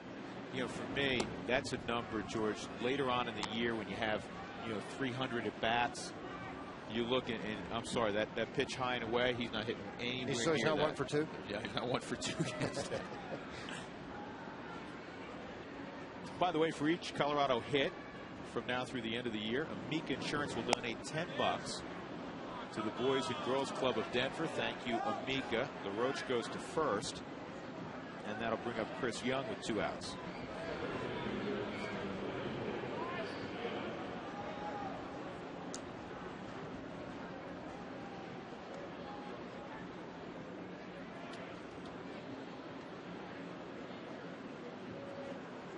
Single and a stolen base in the 1st for Chris Young, and a comebacker in the 3rd inning. He had 3 hits yesterday. Beat the Phillies 8-6, did Arizona. Here's something interesting for you. We always talk about the National League West, 3 outstanding pitchers parks, AT&T in San Francisco, Dodger Stadium, Petco Park is probably the best pitcher's park in the game. And then 2 hitters' parks, Coors Field naturally, and Chase Field where Arizona plays. We'll check out the early season numbers. Right now, Chase Field has allowed the most home runs, 41. Well, their team leads the major leagues in home runs. Coors Field is 10th, tied for 10th on the list. They've allowed just 17 home runs. That's combined, home and away. You know, the visiting team, I should say. Arizona's #1 in runs scored. That was a swing. Coors Field, you know, Coors Canaveral, we always hear all that, right? Sure, yeah. 18th. We're the bottom half of baseball, at least during the early going in runs scored. Now, I'm not trying to tell you that it's not a hitter's park. It is a hitter's park. Sure, but it's not what it used to be. It's the humidor, the high grass, better pitching has done. You know, I keep hearing the humidor all the time. Folks, the pitching's better. Pitching's a lot better. Yeah, I mean, they fire strikes typically. I know we just walk the roach, but you know, they fire strikes, they attack the zone. The defense is much better. It all works hand in hand. That guy's pretty good right there. We've shown him twice tonight. That guy, Ubaldo Jimenez, he's pretty good. 4-0. You don't think he needs a tune-up in AAA? No, probably not right now. And Cookie with that complete game the other day, back on track with that hard sinker. Yeah. We didn't ask Dante about it. He played with that kid's dad. You know, it's not good when they start honoring you and you walk in the dugout and there's guys in the dugout that you played with their dad. Right. Here's EY Jr. Got in ball game last night, just up from Colorado Springs. Pinch hit late, had a base hit.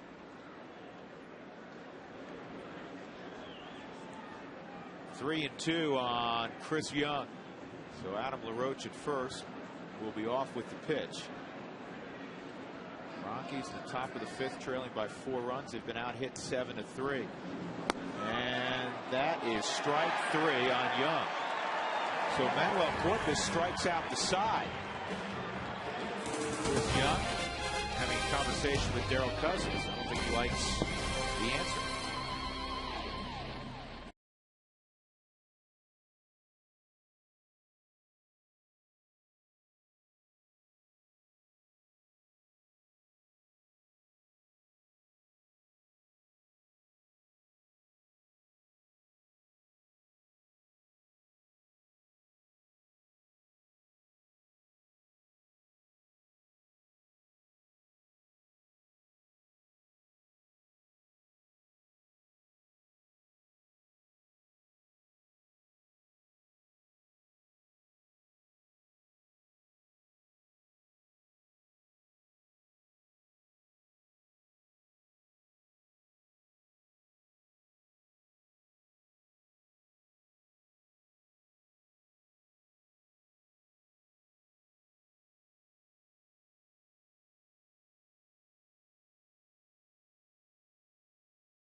Well, don't miss a special 1-hour Rockies All Access baseball in the Dominican Republic. It's Thursday, May 6th at 7 p.m. Get an inside look at life at the Rockies Academy in Boca Chica. Insight from Dominican Republic native Ubaldo Jimenez. Travel to the players' homes, learn what the importance of the program is, not only to the Rockies organization, but the teenagers growing up in the Dominican. And George played down there in winter ball. I spent a little time in the Dominican. I've been to the Rockies complex. Fascinating process. I absolutely loved it. Yeah? I did. I loved going to the Dominican. I played one full season, then went down the next year for a half season for the playoffs and pitched for Aguila in Santo Domingo. And it was pretty neat up there. Excuse me, in Santiago. It was really neat playing up there. And some of the great players in the game. Omar Marino was our center fielder at that time. A young kid named Tony Pena was the catcher down in the bullpen. He was 15 years old. I'll tell you how it worked then, Drew. They signed, the Pirates basically said, we're going to sign you when you turn 16, so you're just going to hide down here with us. So he was in uniform with us every night with Aguilar. Went on to manage in the big leagues after a stellar career as a catcher. Cool. I told you 2 years ago, I was down there and went to an Aguila Licey game. George. Oh man, that's a wild game. That's a rivalry, right? But you were in the capital. You weren't in Santiago, probably. Santo Domingo. You're in Santo Domingo, yeah. Right. If you go up to Santiago, it's a smaller town. Nathy Perez is from there. Pedro Stasio, some guys that live up in Santiago, but it's a little smaller community. It was at that time, and just baseball crazy. Sold out every single game. And the kids used to pay a quarter to sit in the bleachers, and they'd sell those the day a game. And during the national anthem, as it should be in every country, everybody's at attention. And the guards would come out onto the field and stand at attention. They couldn't move, regardless. And it was if somebody just said, okay, anthem's starting, let's go. And the kids would pour over the center field wall, and they would run by the guards to jump up into better seats into the stands. That's it, right? Oh, yeah, so they could get up in the stand. It was a weird adjustment for me a little bit.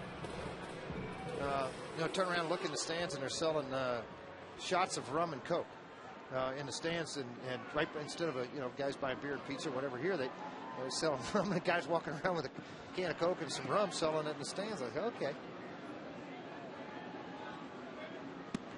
That's in there for a strike on Carlos Gonzalez. It's a great culture. It's baseball crazy, and one of the realities, as you well know, George, is you do see extreme poverty.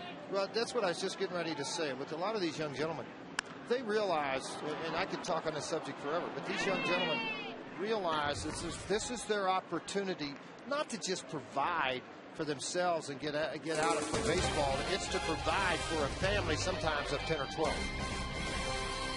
5-1 ball game.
Graphics in Denver for their production support of our Rockies historical images. For all your printing needs, visit them online at fairpointgraphics.com.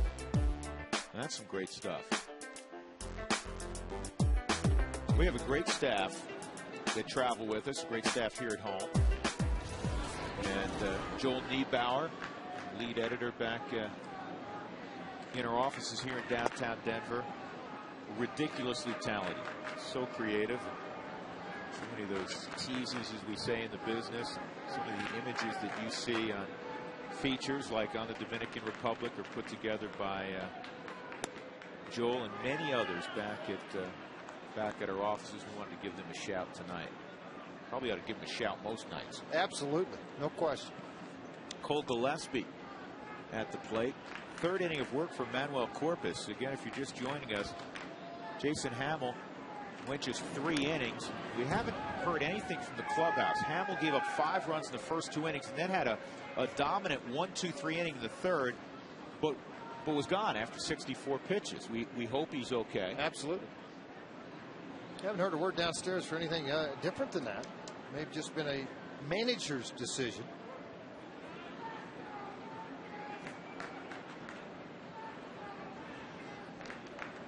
And look out. Garnis was positioned perfectly. I was telling Corpus to look out. He did, George. He heard me and he ducked. He ducked, and then Clinton made the play. Right. I thought he caught it in the air. I think he just did it the other way. Hey, by the way, Wednesday before the ball game, Drew, I want you to get here early because Channel 9 News and Weather Science Day at the ballpark. You can learn about weather and science from 9 News personalities Kathy Saban and Steve Spangler. You going to come? I'll be here. For more information and tickets, please call 303 Rockies for the Weather and Science Day, Channel 9. Well, we'll be here. I want to talk to Kathy and Steve because I'm not happy with the weather the last few days. If they had a lot to do with it, I think they'd like 75 and sunshine. I think you're right. Chris Snyder a double and scored a run in the second and bounced to Troy Tulowitzki his last time up. By the way, I'm supposed to extend an invitation to you. From Rudy. Rudy, the former Notre Dame. No, not that Rudy. Rudy, well, he played basketball here in Denver, but he's the mayor of 16th Street Mall. You know, I stay downtown. And downtown barber. He actually said he thought I was the one cutting your hair. I said I didn't cut your hair. But he wants to give you a free haircut. Oh, what? That's right. Downtown barber Rudy. Last year. Yeah. He'd like for you to come over. He would love to give you a free haircut. He's not going to do a Helton, is he? No, I mean, no. He does hot shaving cream, the whole thing. Really? Old fashioned. Oh, yeah. I got to do that. You need to come by and see him. I'm telling you. I'll go with you. Well, I go every morning. You got a lot of hair. No, I just go for all the conversation. There's a lot of it. That's what a barbershop's about. I'm telling you. Here's the 0-2. He went, didn't he? Ring him up. Come on. He's gone. Chris Snyder's gone. That's 4 punch-outs for Corpus. Well, he's dominated this Arizona lineup. He really has. And again, remember the other day he went hitless. Manuel did for 3 innings. He's only given up 1 here. And, yep, he went around. It's a pretty good pitch anyway.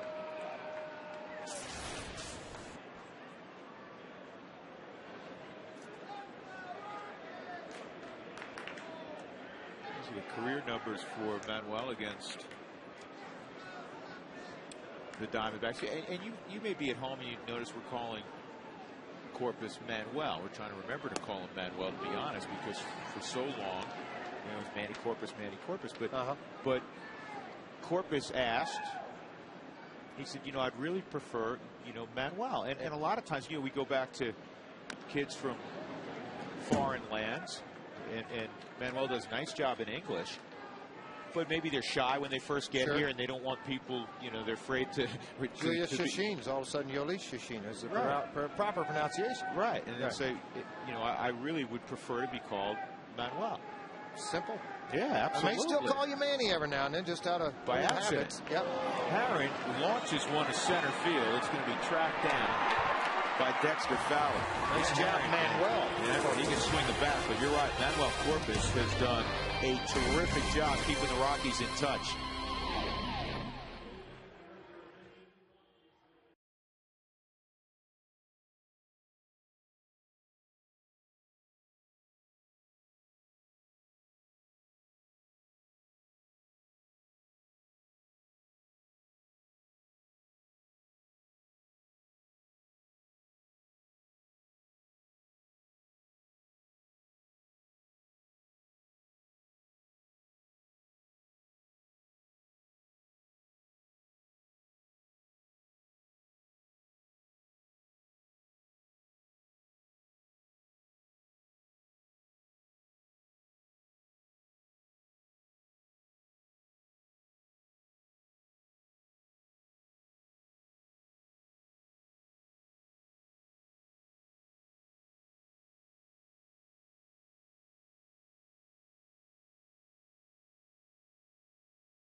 Coors Light Freeze Cam.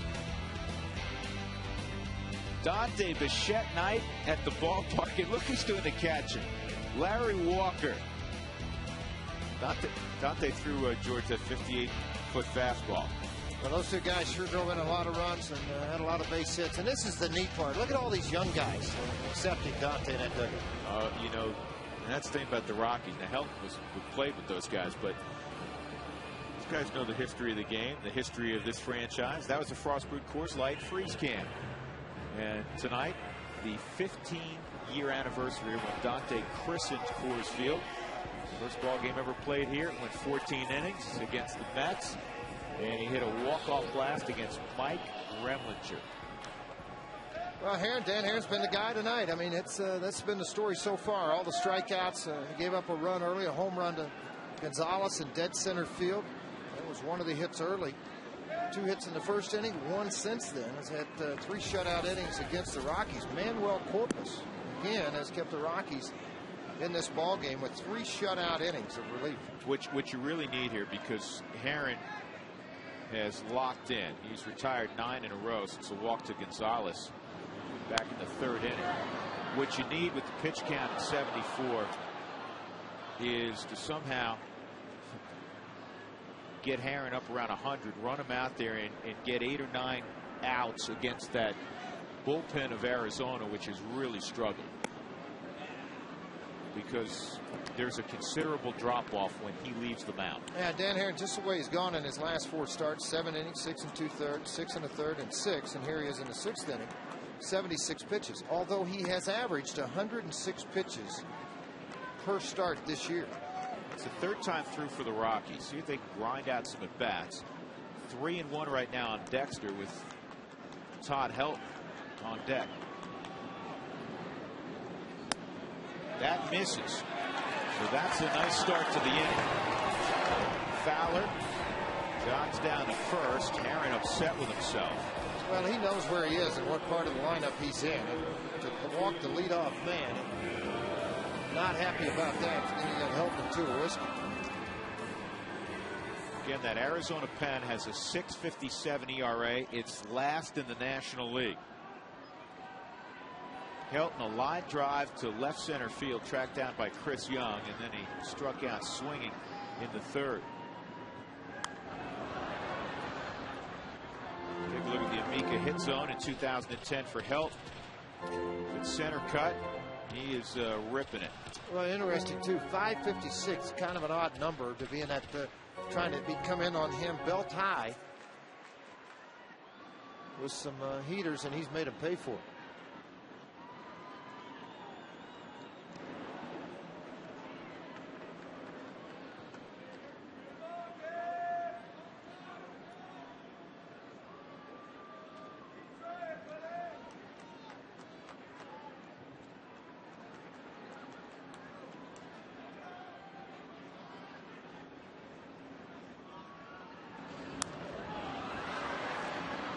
Two on Todd.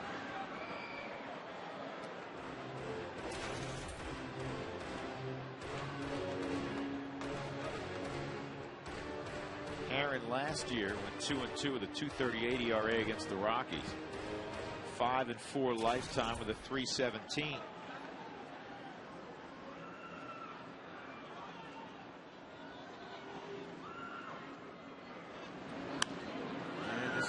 Sliced foul, and Mark Reynolds isn't going to be able to get there. That pitch would blow up most guys' bat, George, but Todd is so adept at getting the hands inside that he got a decent part of the bat. I mean, obviously it didn't hit very hard, but it didn't quite get in on the hands. He's able to chip it foul. Keep things alive. That's one thing he is very good at. That's why you don't see him strike out a lot. He may strike out, but in this at bat, but you don't see it happen often. I just hope Todd can work one of those 8, 9, 10 pitch at bats. Get Heron close to that 90 pitch number. Tulowitzki's on deck.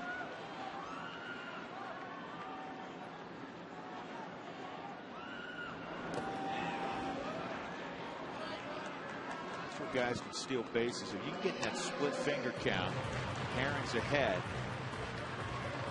He doesn't slide step. That's why the Rockies have been able to swipe a couple of bags tonight despite a 5-1 deficit. It's been 5-1 since the second inning. Aaron's been outstanding. Manuel Corpus was terrific out of the pen.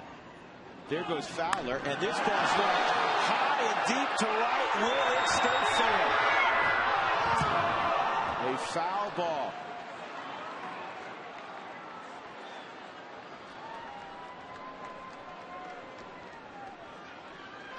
That was a splitter that helped drop the barrel on. That's what you have to do to try to lift it. You got to try to catch it a little bit out front of the plate.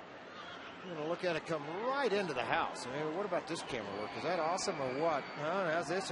Make sure you bring your glove. You never know. Oh, E9S for Sheets. Pitch out, 2-2. You have a strike thrower, you can do that a lot. You might even come back and do it again on a 2-2 count. Speaking of great camera work, we're missing our partner up here in the booth. Sam Hernandez is a little under the weather today. Sammy, get well quickly. We miss you up here. Roger, you're doing a great job, though. Roger always does a great job. I had to shuttle Roger around. He's up visiting, sipping coffee with us. Here goes Dexter. 2-2's high. Throw to second. He's out. And Snyder got behind that throw, and Stephen Drew applied the tag. First time Dexter's been caught this year out of 3 attempts.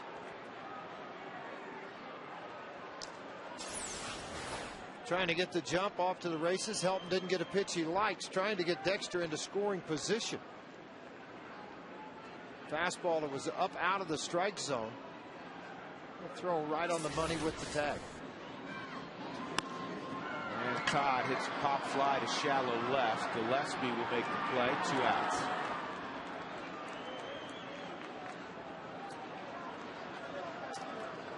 Let's take a look at our Quest high-speed pitch tonight. Brought to you by Quest, naturally. Dan Herron's hit 93. Jason Hamlin around for 3 innings, touched 94.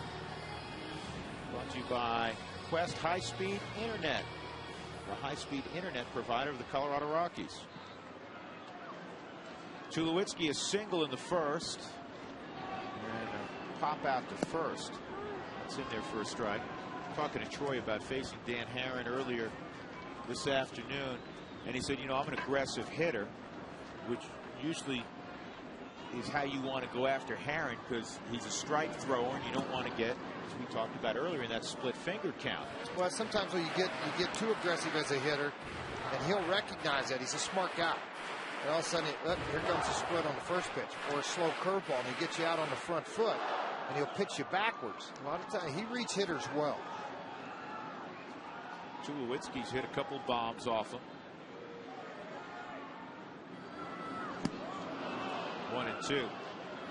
Troy is 12 for his last 30 at the plate, a .400 average.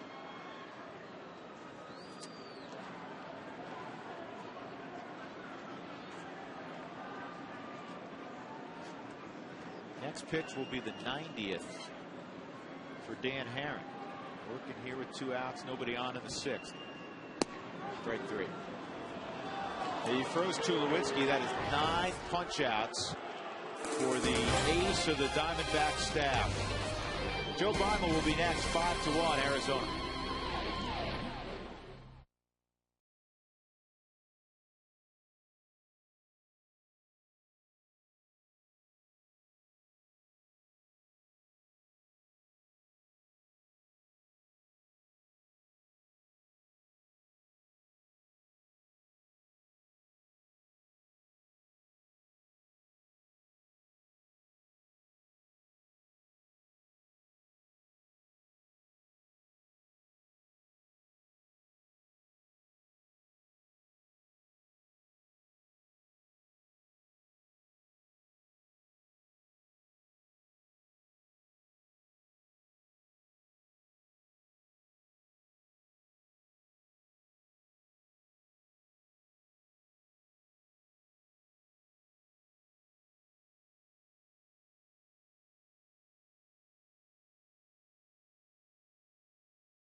Texas look back. All the scoring in the first couple of innings. 2 outs.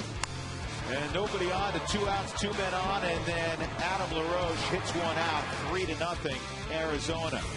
In the bottom of the first, the Rockies got a run back. Carlos Gonzalez with his second home run of the year.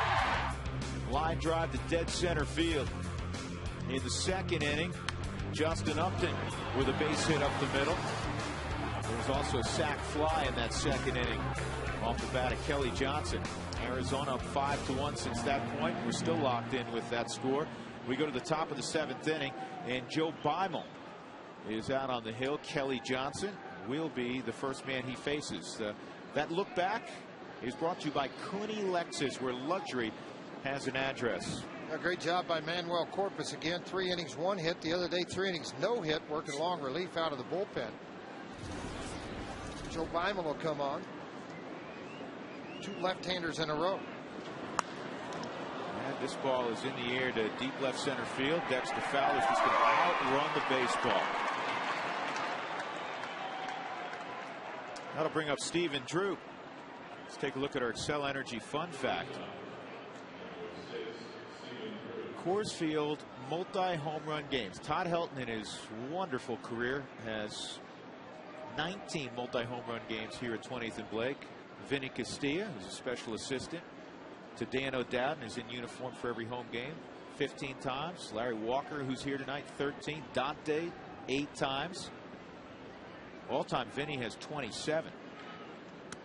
That's outside ball one. That's brought to you by Excel Energy Fun Facts.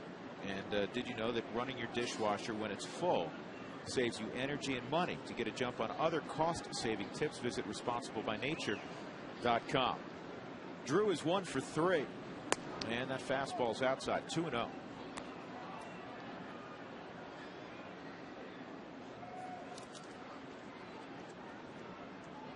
Stephen Drew out of Hahira, Georgia. Say that again. No. Yeah, how about that team? I'm going to go home and get my 2 brothers, and I'll come back and play your brothers. You know, I tell you what, I'll go get my 2 brothers. You go get 9, and we'll play. Yeah, we'll play. We'll let Tim pitch. He was a first-round pick. Yeah. JD will play the entire outfield. I'll play the entire infield. And I don't think my dad will catch, and I don't think he got a chance. Right. I mean, all 3. It's a well-chronicled story in the game. All 3 brothers first-round picks. That's something else. 3 balls and a strike on Steven. There it is, George. Hahira, Georgia. I asked Paul Egan's, because Paul's the expert on the state of Georgia. I believe that's nice pickup by Barnes. That's not all that far from the Florida border. It's in the southern part of the state.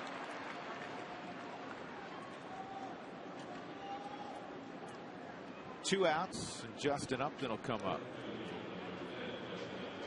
I know what Doug's doing right now. Marino is looking up Hahira, Georgia on a map to make sure that A, there is such a place, and B, it's in the part of the state where I just placed it. There's the booming metropolis of Hahira, just off Highway 7, isn't it?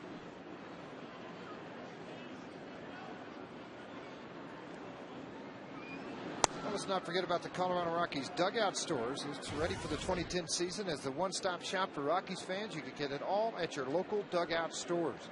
From tickets to clothes to exclusive gifts with purchase and ticket promotions, the dugout stores are the place, all things Rockies. 303-832-TEAM for all the store locations. Well, that was such a dirty change up there that I thought Upton may get twisted into a pretzel. 1-1. George, Hahira, I meant to tell you, is just north of Valdosta, by the way. Well, people are a little more familiar with Valdosta. Give me population. What a changeup. Strike 2. Dougie, tell him what street they lived on. What was their address? You can't do all that. It's just off Main Street. It's the only street in town. You know there's a Main Street in Hahira. Well, I tell you, yeah. There's down by. This ball. Yeah, a little soft fly ball to right field. Good job, Joe Beimel. How about this bullpen of the Rockies? Well, the bullpen coming in, George. Lowest ERA in Major League Baseball. 4 innings of spotless work by Corpus and out Bimal.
Today's E470 Road Ahead is brought to you by E470. Quick, easy, and available to anyone. Test drive it today.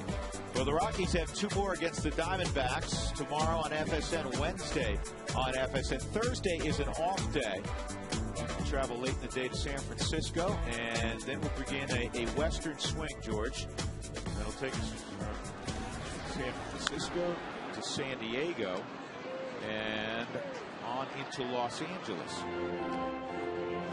Well, while you're on that trip, I'm going to take a little break and head back to Oklahoma and out to extended spring for about 5 or 6 days. Go check on Parker, on the young one. Yep, check on him. Go home and pick up Kay in Georgia and head west. They coming out? They're coming to Arizona. Oh, they're going to Arizona. They're Arizona with me, and then they'll be in Kansas City on that trip. And then as we get past June, Georgia's going to visit Colorado a lot, visit out on the road quite a bit. Good deal. That's kick save. Kick save by Herron. He's going to throw out Seth Smith.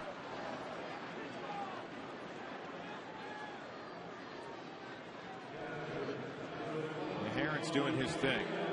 The Rockies' last hit, they only have 3 of them. They got 2 in the first inning, and then they got a base hit by Ian Stewart in the second, George. Since then, they're only base runners.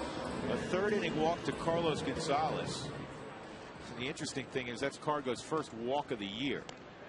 And then Dexter Fowler had a walk last inning. Miguel Olivo has struck out twice. Well, 9 strikeouts, 6 fly ball outs, and 3 ground ball outs.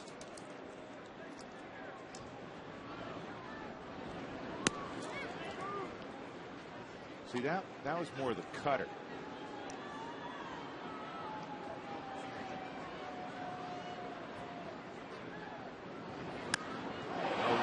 Pulls his hands in and hits it to deep left center, but Chris Young will move over and make the catch. 2 outs.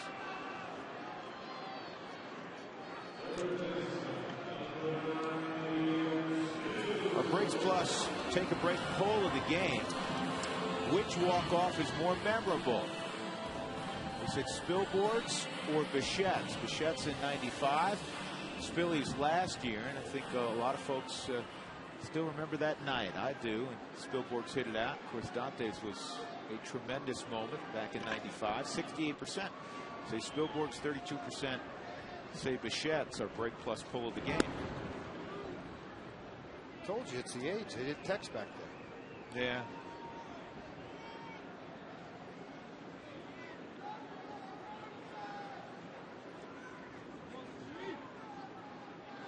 Inside on Stewart. Stewart's hit the ball hard twice. He has a base hit and a line shot to left.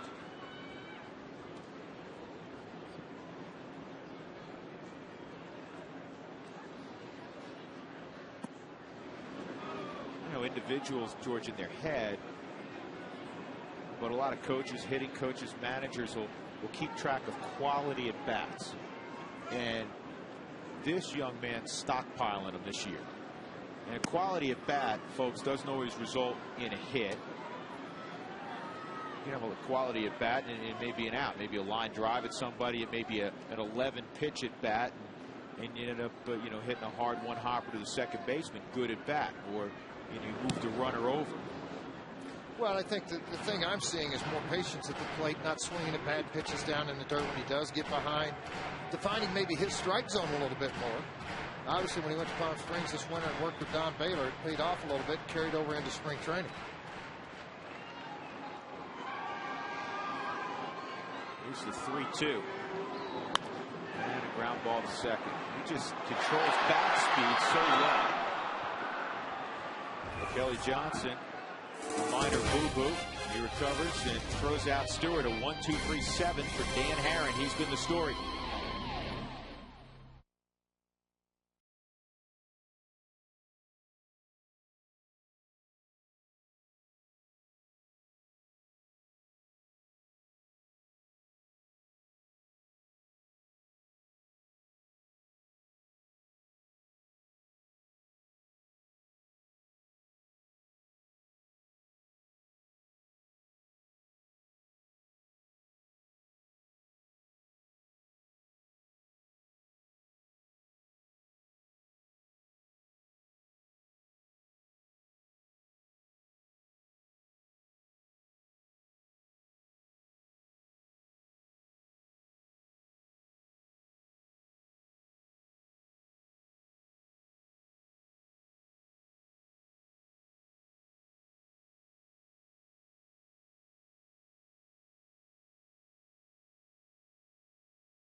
Hey, tonight's delivery of the game brought to you by Jimmy John's. First inning with 2 outs and nobody on. Mammal gave up a couple of hits, or actually a hit and a walk, and then Adam LaRoche touched him for a 3-run home run. Arizona has not trailed since then. It's our Jimmy John's delivery of the game. Mark Reynolds will lead off in the top of the 8th. Joe Beimel's second inning of work.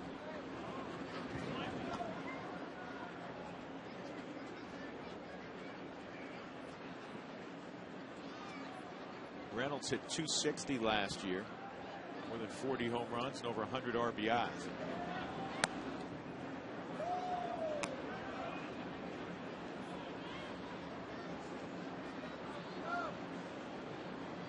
Mark, a University of Virginia product.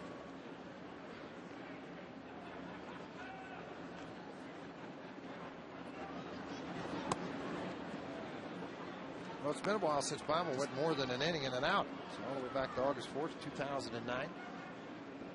Typically come in and face those tough left-handers, but his ability, because of that sinker curveball mix-up that he can use at times, he can be very effective against left-handers. And right-handers both. It's kind of an advantage he's had. And the other advantage he brings to the table, he doesn't give up a lot of long balls. No, he never has. You know, always kept sinkers down.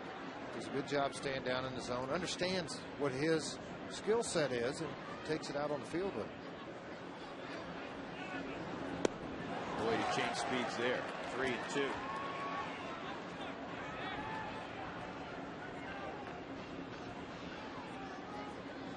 Said it many, many times. It has been said many, many times. Your job, George, when you're a pitcher, disrupt the timing of a hitter. Absolutely you do. You know, there's not many guys, and again, I know a lot of general managers, another example of it right there, but a lot of general managers managers love to have a closer that throws 95 to 100. Then you can make mistakes, get away with those mistakes. But if you don't throw 100, then you have to take advantage of just what Joe Bimel's doing right here. And then you see that circle change on the Hyundai cam come right out of his hand, and then really he's going to pronate to the inside to create a move down and away. He's going to rotate the spin of the ball down and in, and then that creates a good sink on the fastball or a changeup. Excuse me.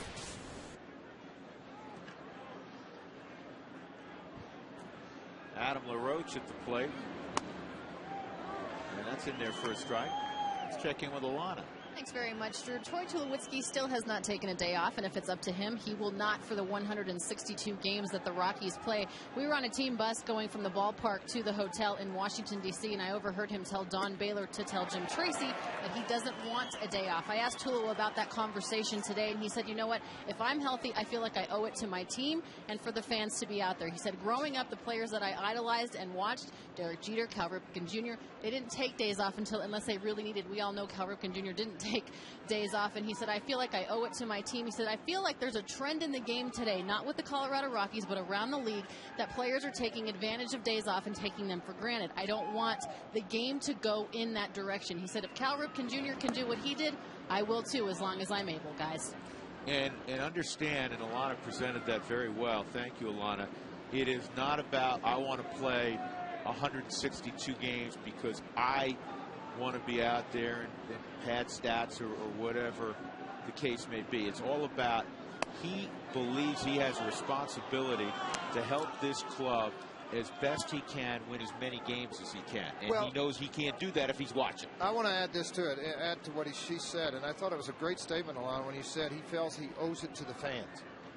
Because obviously very popular in the city and becoming popular throughout baseball. And he gets it.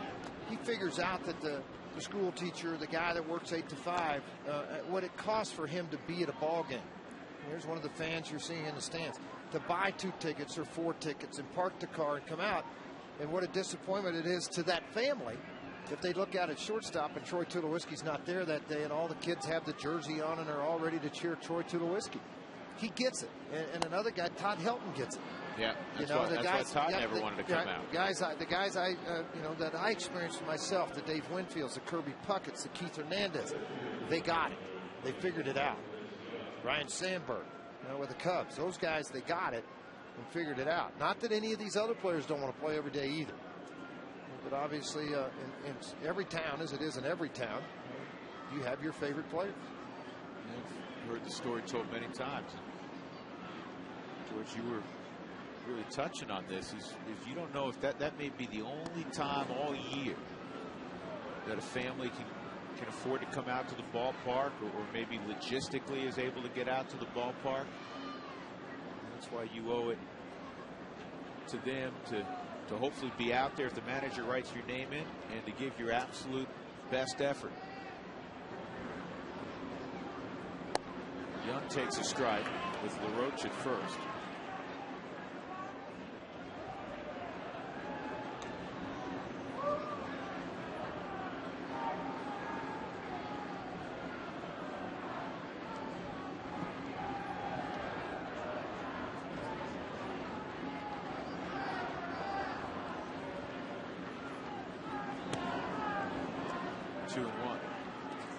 Well, in the 8th inning, the Rockies are running out of outs. Clint Barmas will lead it off. You'll get a pinch hitter for Beimel.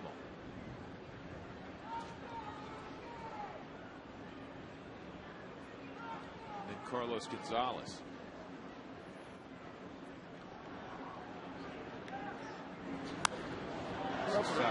For the first time after his great career ended, Matt Williams is back in uniform again, and the first base coach, he'd worked as a special assistant in the front office after retiring, had worked in television somewhat, and wanted to get back in uniform and help his team kind of form its attitude. Obviously a very hard-nosed player.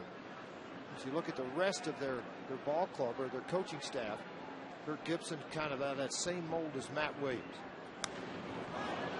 This is in the air to pretty deep left field, but it's playable.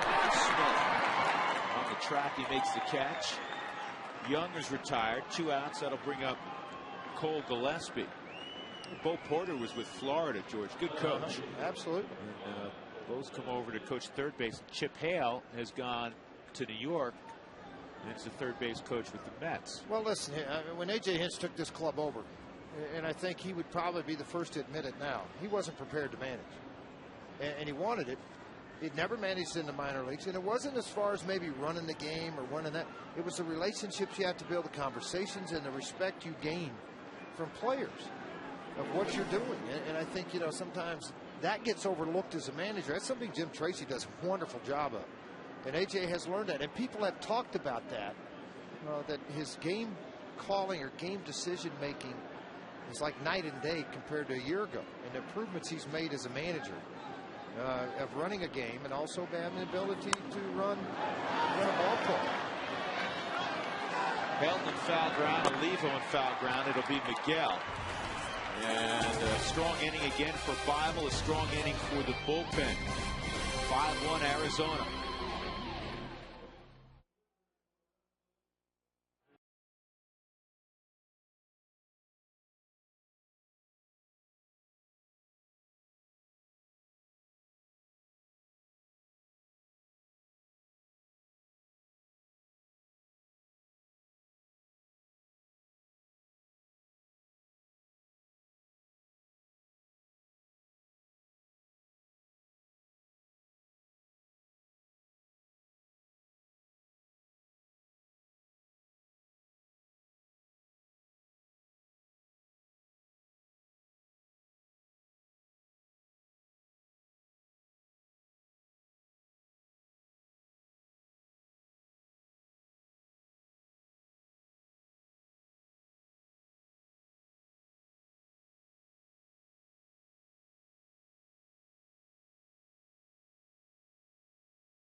Hey fans, if you'd like to receive notification when Colorado scores 7 or more runs for the Feed Your Fever Taco Bell offer, text the keyword taco to 95323. Drew Goodman, George Frazier, Alana Rizzo, Dante Bichette night at the ballpark. They need Dante Bichette type heroics. Rockies trailing 5-1, bottom of the 8th inning, running out of outs. Dan Herron still out there. Last hit he gave up. He's back in the 2nd inning. And Ian Stewart single. 2 walks since then. Clint Barmas leading it off. Ryan Spilborghs has come out on deck. 101 pitches in for Herron. I got a plan, George. What's your plan? Let's hear it. Get a couple runs here in the 8th. Knock Herron out of there. Not a bad idea. And then finish it against that Diamondback bullpen. Herron last year had 3 complete games. His last July 10th, that was against Florida, a 4-hit shutout against Florida. And amazingly, you know, this is a guy that was obviously throwing in a lot of ball games. He's had 191 career starts. This makes this 192. 9 career complete games. Well, that goes to what we were talking about last inning. You know, Tulowitzki wants to play 162 games. I think there are too many pitchers. And Dan Herron's not one of them. And a lot of this comes down to managerial decisions. But a lot of pitchers believe, starting pitchers, they did a good job if they pitched 6 innings. That is strikeout number 10 for Herron. Spilborghs has been called back. I thought Jim Tracy may do that without a base runner. He's going to go to a leadoff type hitter in Eric Young Jr. Base hit last night in his first 2010 plate appearance.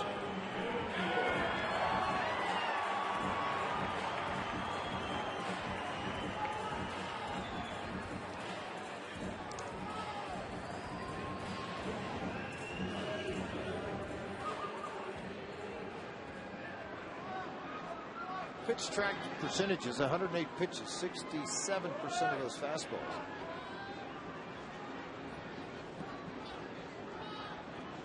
%13% on the breaking balls, 5% off speed. And a lot of those breaking balls too are that split finger.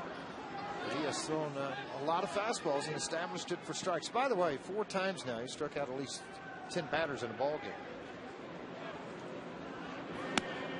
2-0.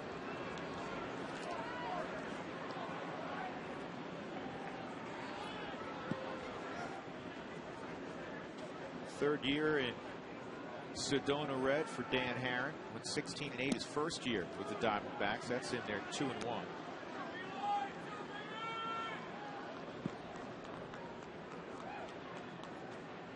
He's been an all-star each of the last 3 years. 3-1. Gonzalez on deck. And he gets used in the all-star games. He's pitched 5 innings over the last 3 years. This ball is ripped to right. Get over Upton's head. It went. EY into second with a double. Boy, he's come roaring back to the big leagues, hasn't he? 2 for 2, a single, soft single to right, and then he comes up with his big-time double to right field. See this pitch again. It's going to be a fastball down and in. He just drops the head on it. Watch this bat angle come through, folks. And he just really an upper body swing. It tells you an awful lot about his upper body and the strength that he possesses. The line drive, and it's going to get off of that fence. Upton with a very strong arm prevented any further damage than the double. First hit for the Rockies since Stewart's single in the 2nd inning. 1 out in the 8th. Gonzalez with a home run in the bottom of the 1st. That's in there for a strike. And Carlos Gonzalez, this home run in the 1st inning is brought to you by the Colorado Lottery. Now to June 30th, replay any of your non-winning scratch tickets in a second chance drawing. Enter your tickets at coloradolottery.com. It's the Rockies' entire offense tonight. That home run by Cargo. Young is second. Here's the 0-1. And this is a line drive base hit. Young around third. He's going to score easily. It's a 5-2 ball game. Here come the Rockies.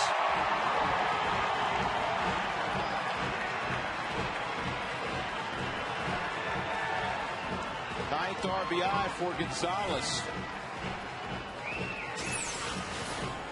One more look. You'll see it here. It's a split right out over the middle of the plate. Able to lift this baseball and put it into center field. Gonzalez with 2 RBIs, the only 2 for the Rockies in this ball game, and then it's off to the races for EY. Not hit hard enough for a throw or a play here at the plate. Stottlemyre is going to go out. Quick visit with Herron to make sure he's all right. Spilborghs now has come to the plate for Dexter Fowler. Taking a shot, down 2, try to get the ball out of the ballpark.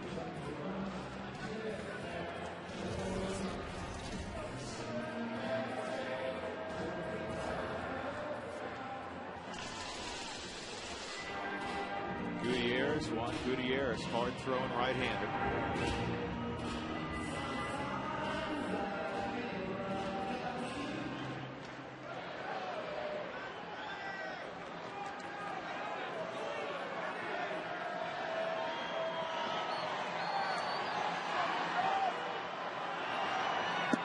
Spilborghs and Herron, roommates for a while.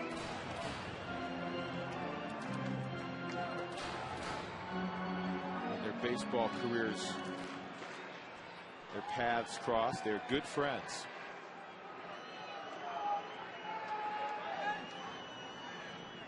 And Spilborghs rolls one to short. He's got to get up the line, and a good turn by Kelly Johnson at second. 6-4-3.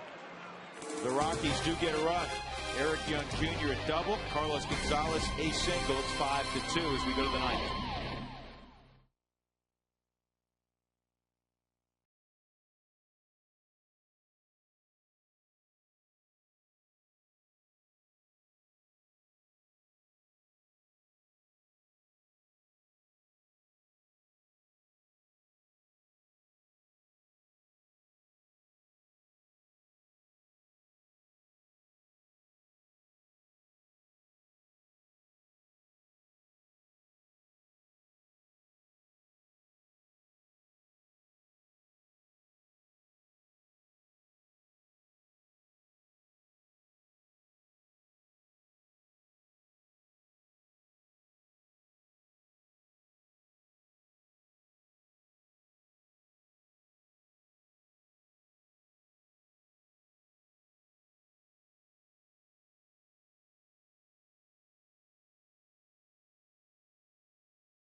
And by Geico, 15 minutes can save you 15% or more on car insurance. Lower downtown Denver on a Monday night. The Rockies opening up a 3-game set against Arizona. The Diamondbacks leading 5-2 behind Dan Herron. Coming up after the ball game, you know the drill. The post-game report here with the Rhymes is Tom Hellman. That's right. Of course, we'll talk 3 and out after the ball game. Jason Hamill forced out of this ball game after the 3rd inning. We'll update you on him and talk about his performance. Also, Manuel Labor. Corpus doing a great job out of the bullpen. We'll talk about him as well. Of course, we'll get you into the clubhouse. And Drew and George, kudos to you guys, because lesser broadcasters would have shut the windows tonight. But you guys have the Elements windows open, feeling the experience of the ballpark. Absolutely. Bravo, guys. Are you kidding? It's a wonderful thing. We never close the window. I know, even in snow. We've been in Chicago, 36 degrees. It's open. No, yeah, I remember a time, George and I, we shoveled about a foot of snow, just, dumped it outside our window, didn't dump it on the fans, but, with rain or shine, cold weather, sub-zero temperatures, we have the windows open. 2 heaters underneath the table. Now, Ryan Spilborghs is in right field. Carlos Gonzalez has moved to left. And one of the reasons, one of the big reasons that Jim Tracy pinch hit for Dexter Fowler there with Spilborghs is Spilborghs against Herron in his career, a 400 hitter, 10 for 25. So he wanted to play that card at some point. Unfortunately, it didn't work out in that particular at bat. Chris Snyder facing Randy Flores.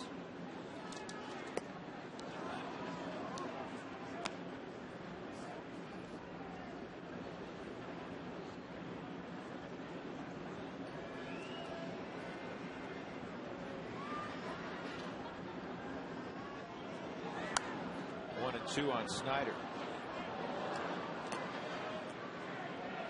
Well, you look at the numbers on Mr. Flores, been pretty good. Been perfect. 8 innings, 4 hits.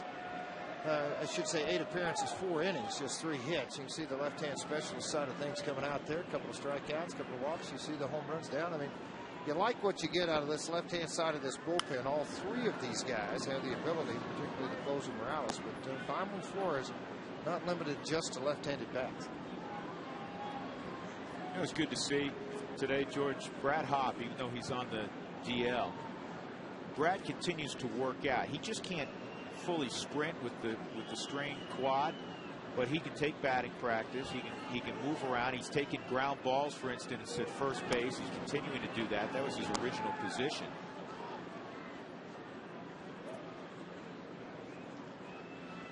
Which should keep Brad, fairly sharp.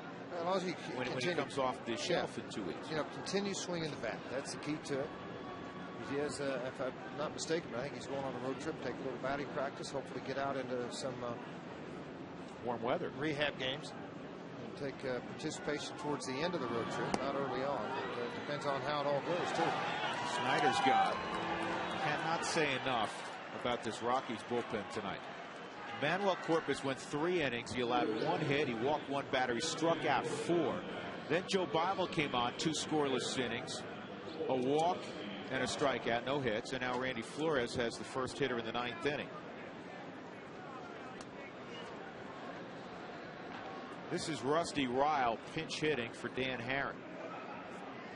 The Rockies will get Chad Qualls, George, in the 9th. Well, it's been a struggle for Qualls to finish off some ball games. But he is your guy. I mean, Qualls will run at 92, 96 at times. There's some big sink on the baseball. He likes to work innings and work them quickly. The former Houston Astro.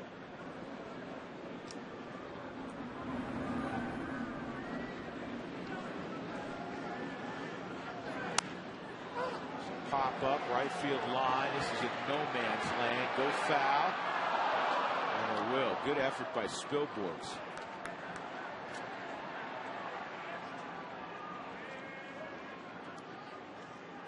See, if that foul ball, George, was at a normal park, not a big ballpark, it probably hits his car, maybe hits the car windshield, right? Following me? And if it did, you have damage. And the people call Safe Flight Elite Auto Glass at 303-287-5000, or you can, if you have a laptop right there, you can Find They can them at replace that too. Safelight.com. They do a lot of things. I bet you they can. It's foul back.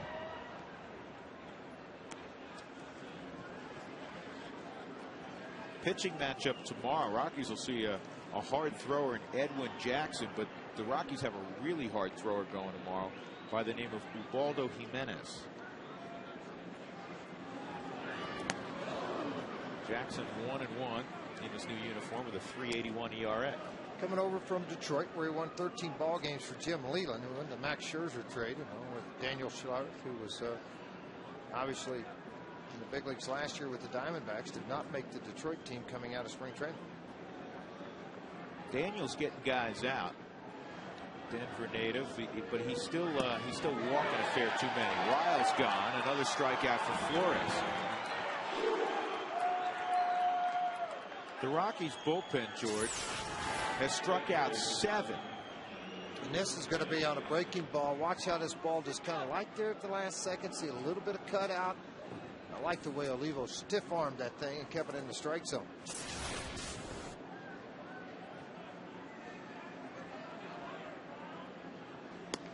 That's in there for a strike on Kelly Johnson. Sack fly in the second for Johnson, otherwise 0 for 3.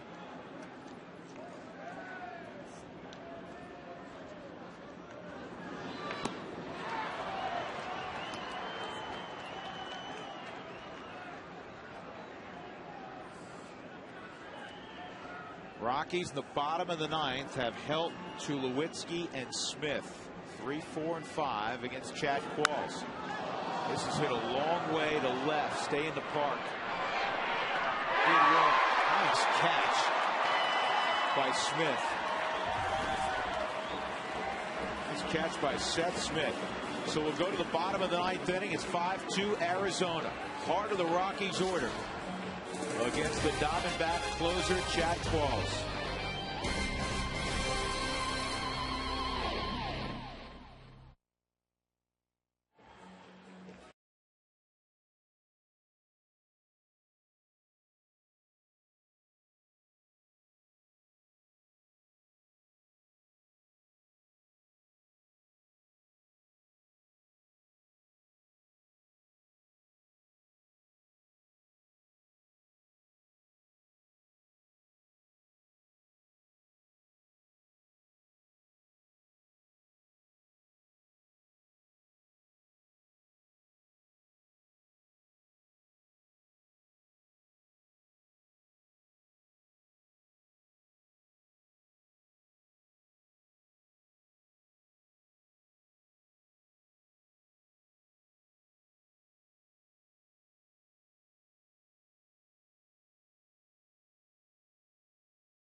Your workplace.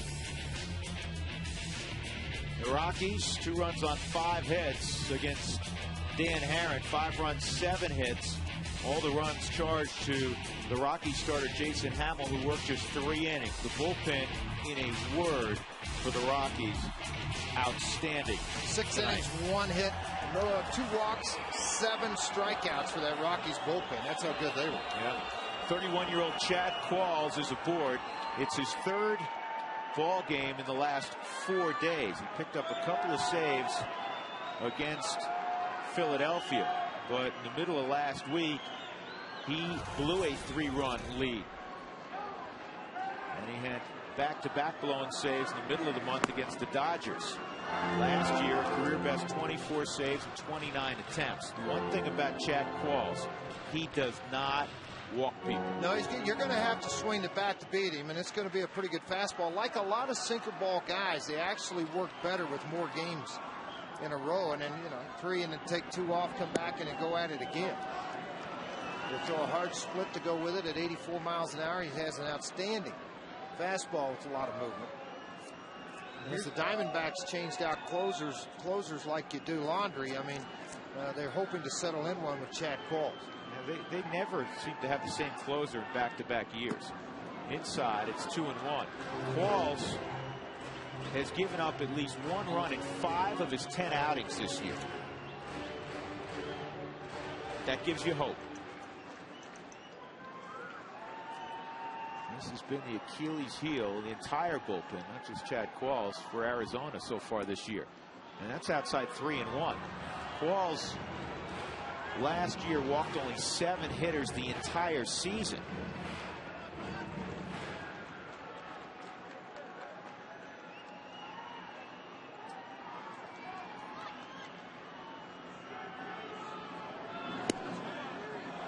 Looks like Todd was taken the whole way.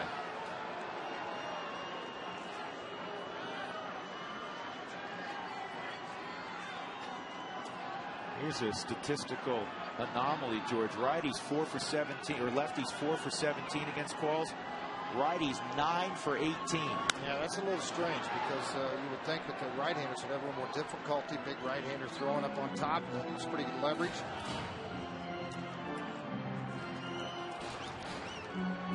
Yep, 1 for 7 lifetime against Qualls.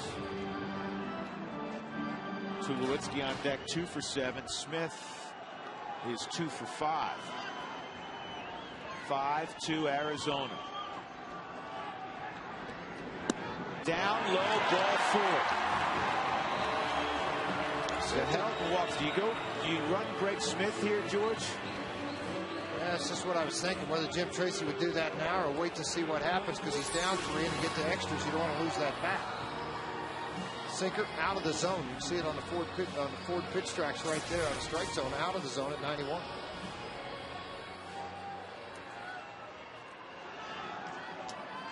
Tulowitzki's 1 for 3.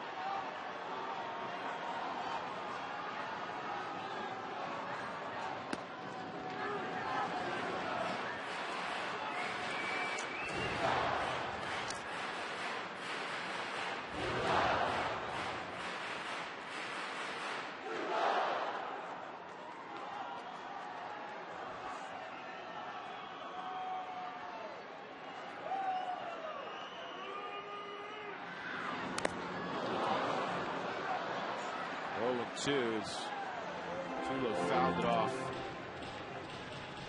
Chris Snyder's foot. Or shin guard.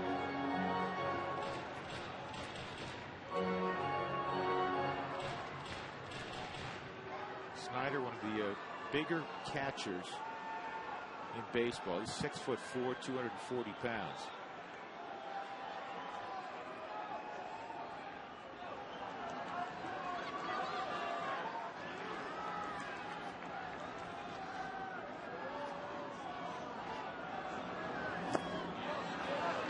One thing that he has done to improve his catching, he used to have a very wide stance. He had a difficult time on right-handers, on sliders and split fingers away from him.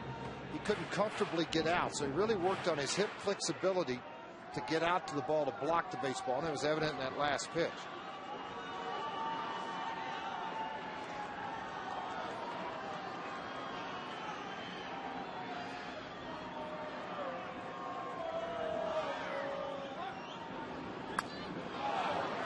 By Tulowitzki. Pitcher's pitch there. Yeah, absolutely. You know, you're going to take it out in the outside corners. You look on the Southwest Sky Cam. See, they're trying to run this thing right on that outside corner. Put it right where they wanted to, with Tulowitzki away from the plate, trying to stay away from his power on the inner half.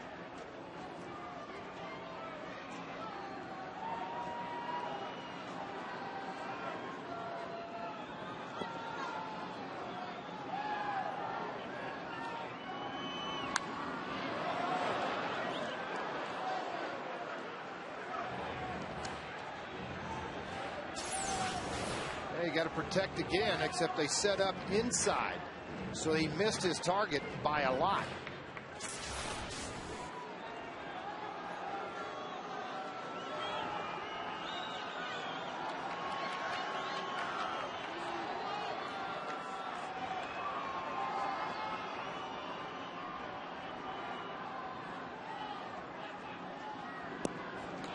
This is boxed by Snyder. Help will not attempt to move up. He realizes that doesn't mean anything. His run doesn't mean anything. I mean, you know, if he got away far enough and you know you can make it a second, it's advantageous from the standpoint it eliminates a double play possibility. But the last thing you want to do is get cut down at second. Smith on deck. Tulowitzki with a 2-2 count. Ball's already 13 pitches into this inning, George. Well, that's it. The other thing factors in not so much for this game, but for tomorrow and the day after. Tulowitzki wastes another.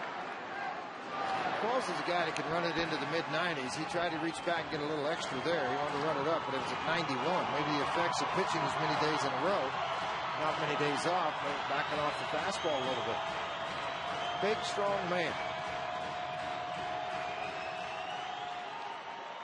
The only guy down in that bullpen who's really been solid in every outing has been Gutierrez. Swung on and missed. So Qualls wins the battle with Troy Tulowitzki. 1 out, and that'll bring up Smith. Boy, the bottom just fell out of this thing. I thought maybe Tulowitzki fouled that ball off, but that's a big-time heavy sinker. Just got underneath the bat of Tulowitzki late to strikeout.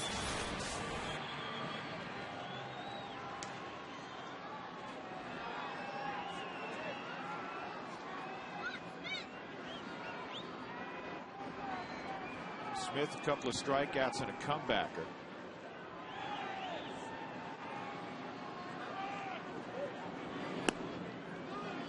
Yesterday, Seth Smith, the solo home run in the second, and a 3-run home run in the fourth.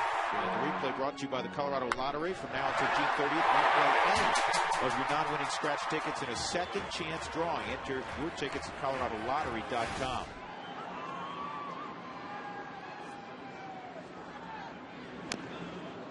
And now Smith is in a hole 0-2.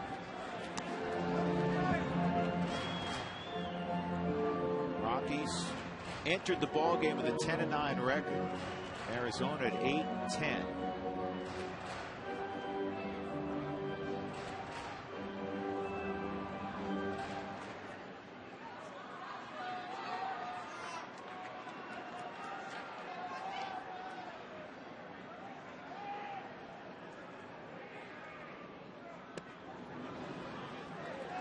Notice, George, 4th inning, the Giants at home leading Roy Halladay, and the Phils 3-0. St. Louis took off, headed to Atlanta out of San Francisco. They go in there and win 4-3 tonight. There's the 1-2 on Smith. San Diego had their 8-game winning streak snapped yesterday, and then Josh Johnson snapped it off again today. 10-1 Florida over San Diego. Boston got a late field goal, and they beat Toronto 13-12 tonight in a CFL game at Rogers Center.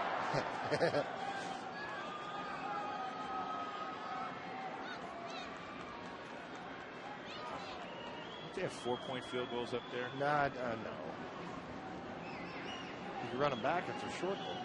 Yeah. 2-2. Get foul ball.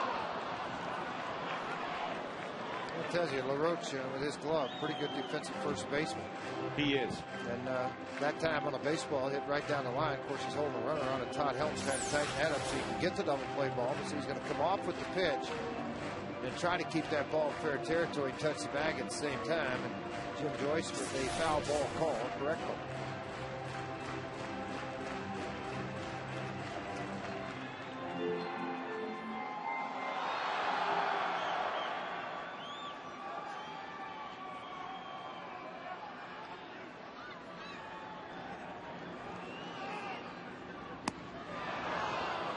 Qualls strikes out Smith, and now the Rockies are down to their final out, Miguel Olivo.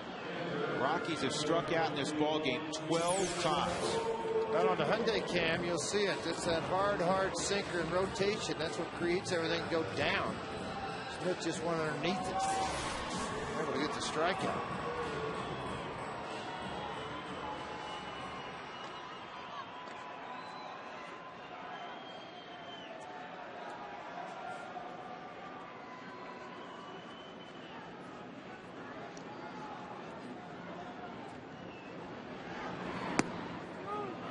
inside corner, a strike on Olivo. Rockies have been held to 5 hits. 3 in the first 2 innings against Dan Herron. Then they didn't get anything for 5 innings until they scratched out a run in the 8th inning. Young double, Gonzalez single. Cargo has driven in both runs for the Rockies tonight. A first inning home run and an 8th inning base hit.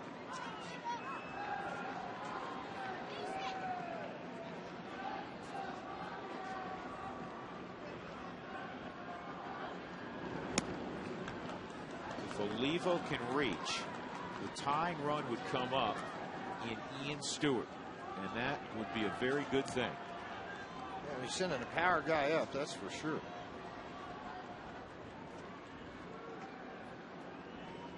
Stewart's 1 for 3 in his career versus Qualls. He tore up Arizona pitching last year.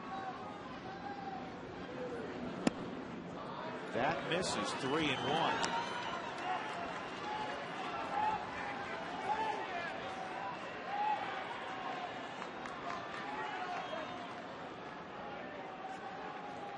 Two outs.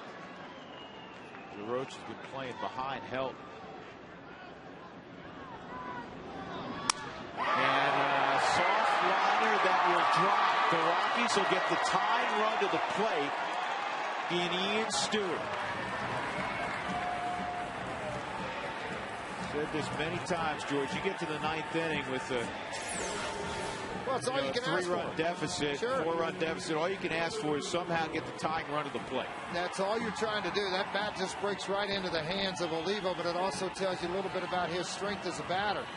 He's able to get enough of this ball out of the reach of Johnson and to fall into shallow center field.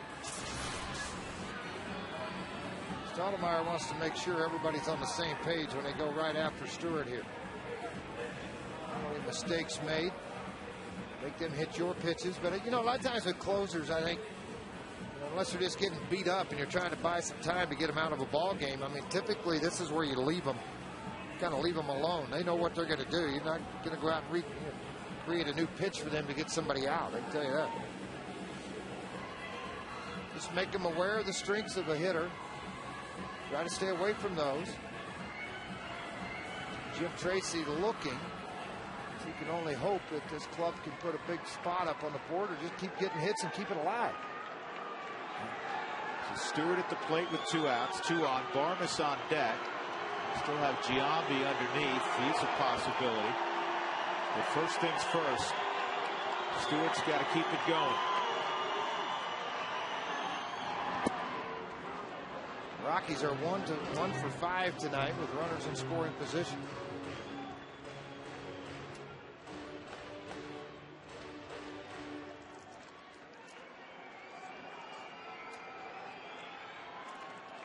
Helton at second, Olivo at first.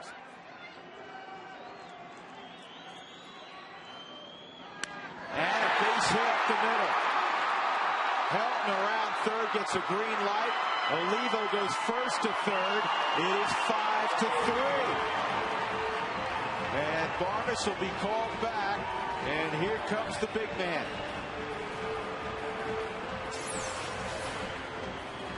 Well, you're going to see it. I mean, just catches a lot of the plate, and Stewart made him pay for it, seeking away a little bit longer swing, and then Stewart right back up the middle.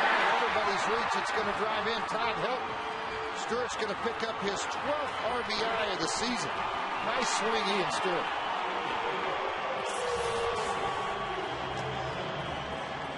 And George, you know this to be true. It's early in the year, but the way the bullpen has performed for Arizona, and even though you have a veteran out there in Qualls and he's got 2 outs, he has to have a little bit of here we go again. Yeah, and your focus right now is so much on your hitter. And because second base is played wide over, and you also got to look at where Druzak's kind of playing straight up. If Stewart can steal second base and apply pressure, because I guarantee you right now, Qualls is worried about what's at the plate, not what's at first. Giambi, so good and so clutch late last year when he joined the Rockies in one of those situations here in late April.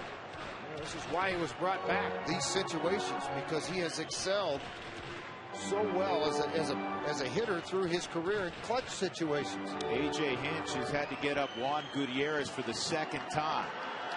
And the Rockies have Betancourt going. They're trying to level this game. 2 on, 2 outs, 5-3. Here's the 1-0 to Giambi. It's in there, 1-1. And this is where the vastness of the Coors Field outfield, George, I think really pays off. The outfield playing no doubles, which means anything that's softly hit over the infield is going to drop. It should drop and allow you to exchange places, first and third again. And Giambi had a quality hack there. On a center cut fastball, it's 1-2. Another look on the Ford strike zone. It's that hard sinker at 90.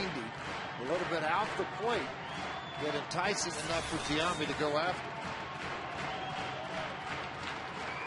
Melvin Mora is in the on-deck circle in the pitcher spot. 1-2. Swung on and missed. And Qualls survives a scare in the 9th inning. And the Arizona Diamondbacks prevail 5-3 in this first game of a 3-game set at Coors Field.